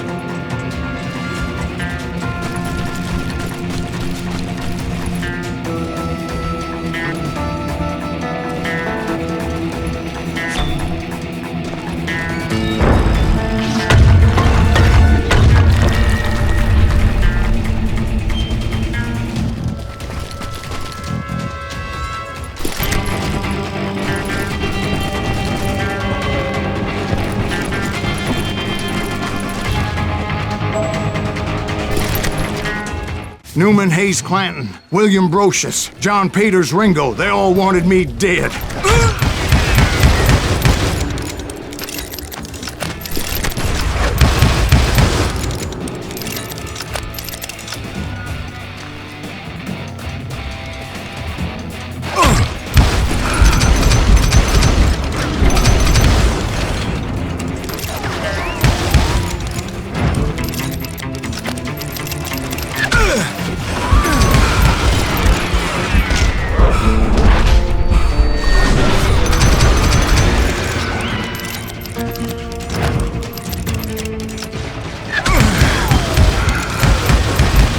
Dalton brothers, Robert and Grattan, guardians of the Garden of the Dead.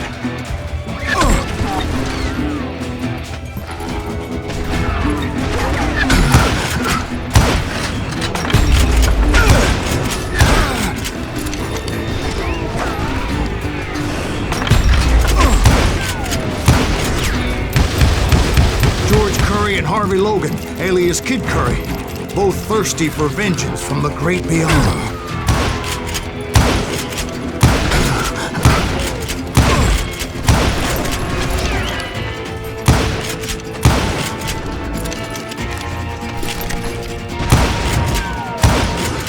Jesse, Woodson, James, and Jim Reed.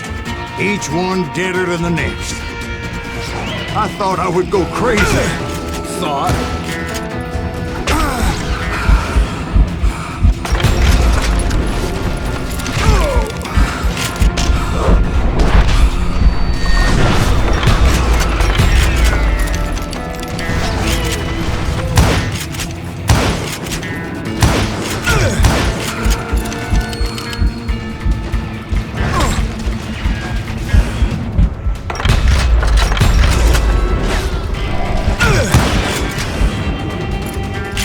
Finally, I saw Harry Alonzo Longabaugh. The Sundance Kid?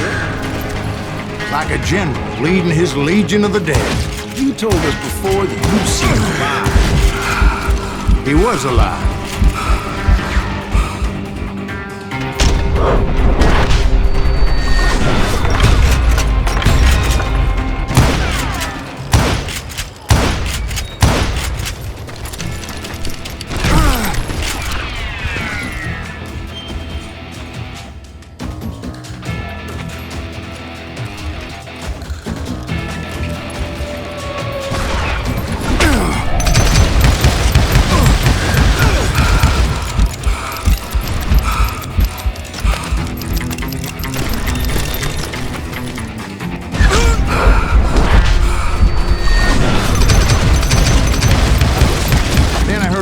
Called to me from afar.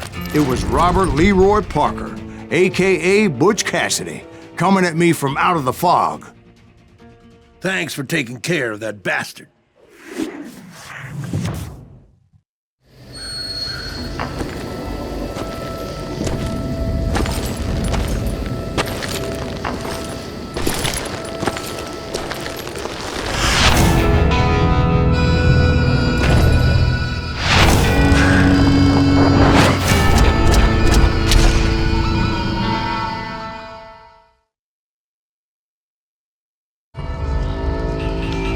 But the kid wasn't quite deceased. Not yet. Takes more than one little bullet to kill the likes of me, partner. Those two looked like they hadn't seen each other for quite a while. Clearly, they were no longer amigos. Shit. I was hoping I wouldn't have to kill you. You won't have to, Butch. I'm killing you first. I asked them about Bob Bryant, but they were too busy with their own heated conversation. Let me get this shit straight. You want my money and the love of my life? You frittered it all away, Butch. Eda's mine. So is that damn money. I didn't want to shoot anybody until I had an answer to my question, but those boys didn't give me much of a choice.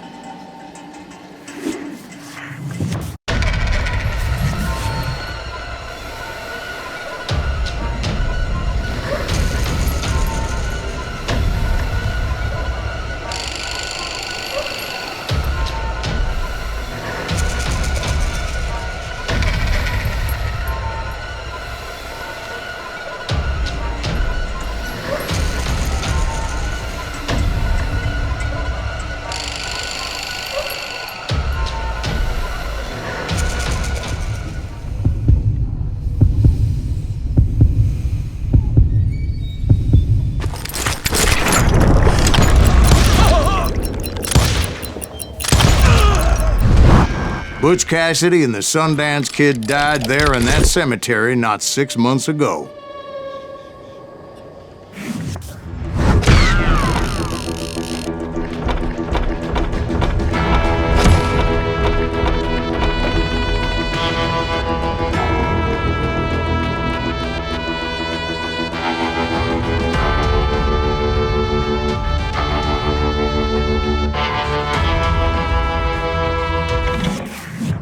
Butch Cassidy and the Sundance Kid were killed by the Bolivian army. Everybody knows that. That's the legend, but it ain't the truth. So, you never found Bob? There is no Bob. This old sumbitch ain't even Silas Greaves. Sir, is that true? Have you been pulling our legs this whole time? Well, not the whole time. Oh man, I think you've worn out your welcome here. Maybe you're right, Jack. Maybe it's time to pay. You see, Ben, or should I say Bob, your past always catches up with you. I was a different man back then, crazy. Drinking, I changed my ways, I swear to you. If I could turn back the clock, But you can't, Bob.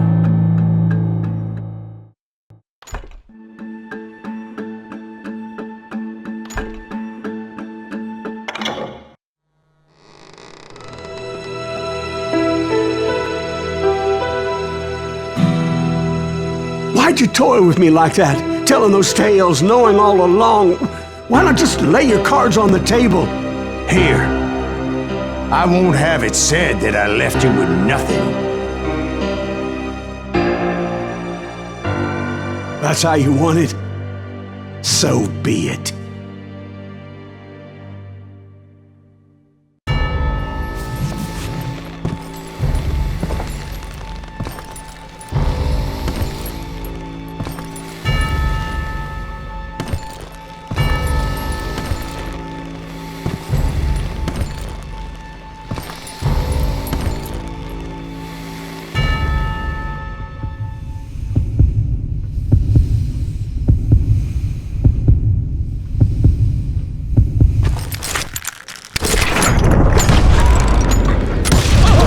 Oh my God! Oh, Jesus!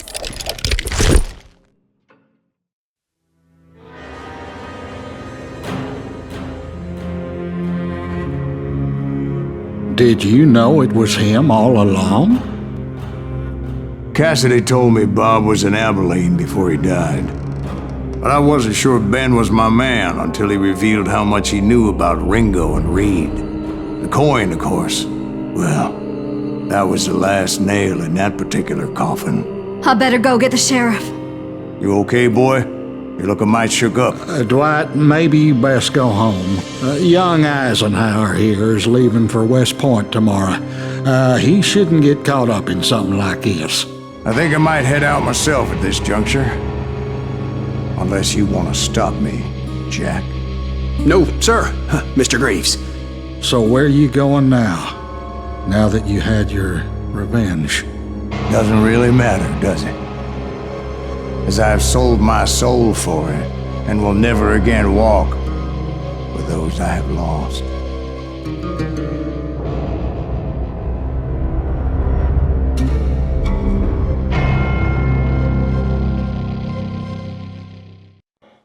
Ooh, dear.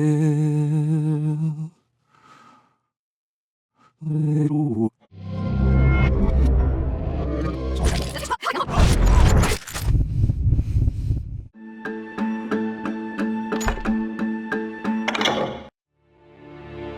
Why'd you toy with me like that? Telling those tales, knowing all along. Why not just lay your cards on the table? Wanted to suss you out, Bob. See what kind of man you turned out to be. Maybe prod you into drawing on me. See, all those years on your trail turned me into a killer. Can't even remember who I was before you tried to murder me. You, on the other hand, walked that very same path in exactly the opposite direction. What do you mean by that? You think your life is worth sparing, Bob? Boy, what's your name again? It's Eisenhower, sir. Dwight Eisenhower. What do you plan to do with your life, Dwight Eisenhower? Tomorrow I'll be leaving for West Point, sir. So, you want to be a soldier? Well, then do it right, son. Don't tear down the world out of anger and spite like I did. You build it up. You do something decent with your life, you hear me? Sir? Yes, sir.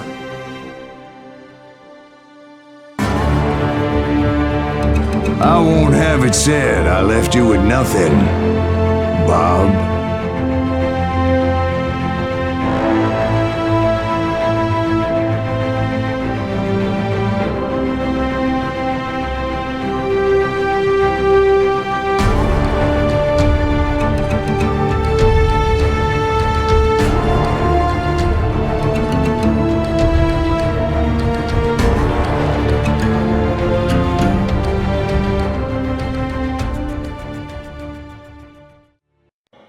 Ooh, dear. Oh, dear. Won't you spare me over till another year?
There are men who fear legends, but a man legends fear. He's a four-hosted reaper, crying bullets for tears. When a drought comes in justice, bullets make good rain. When the heartache has dried up, only blood heals the pain. There's a time for grieving and a time to just pray. There's a time for forgiving, but it's not for today. You can hide sins from the gavel, you can drown them in rum. When Silas Greaves finds you, there's nowhere to run. And time goes too slowly for the gunslinger's eye. Till he's buried his promise, there's no time to cry. There's a time for grieving and a time to just pray. There's a time for forgiving, but it's not for today. There's a time for grieving and a time to just pray. When Silas Greaves finds you, it's a time you must pay. That's a time you must pay.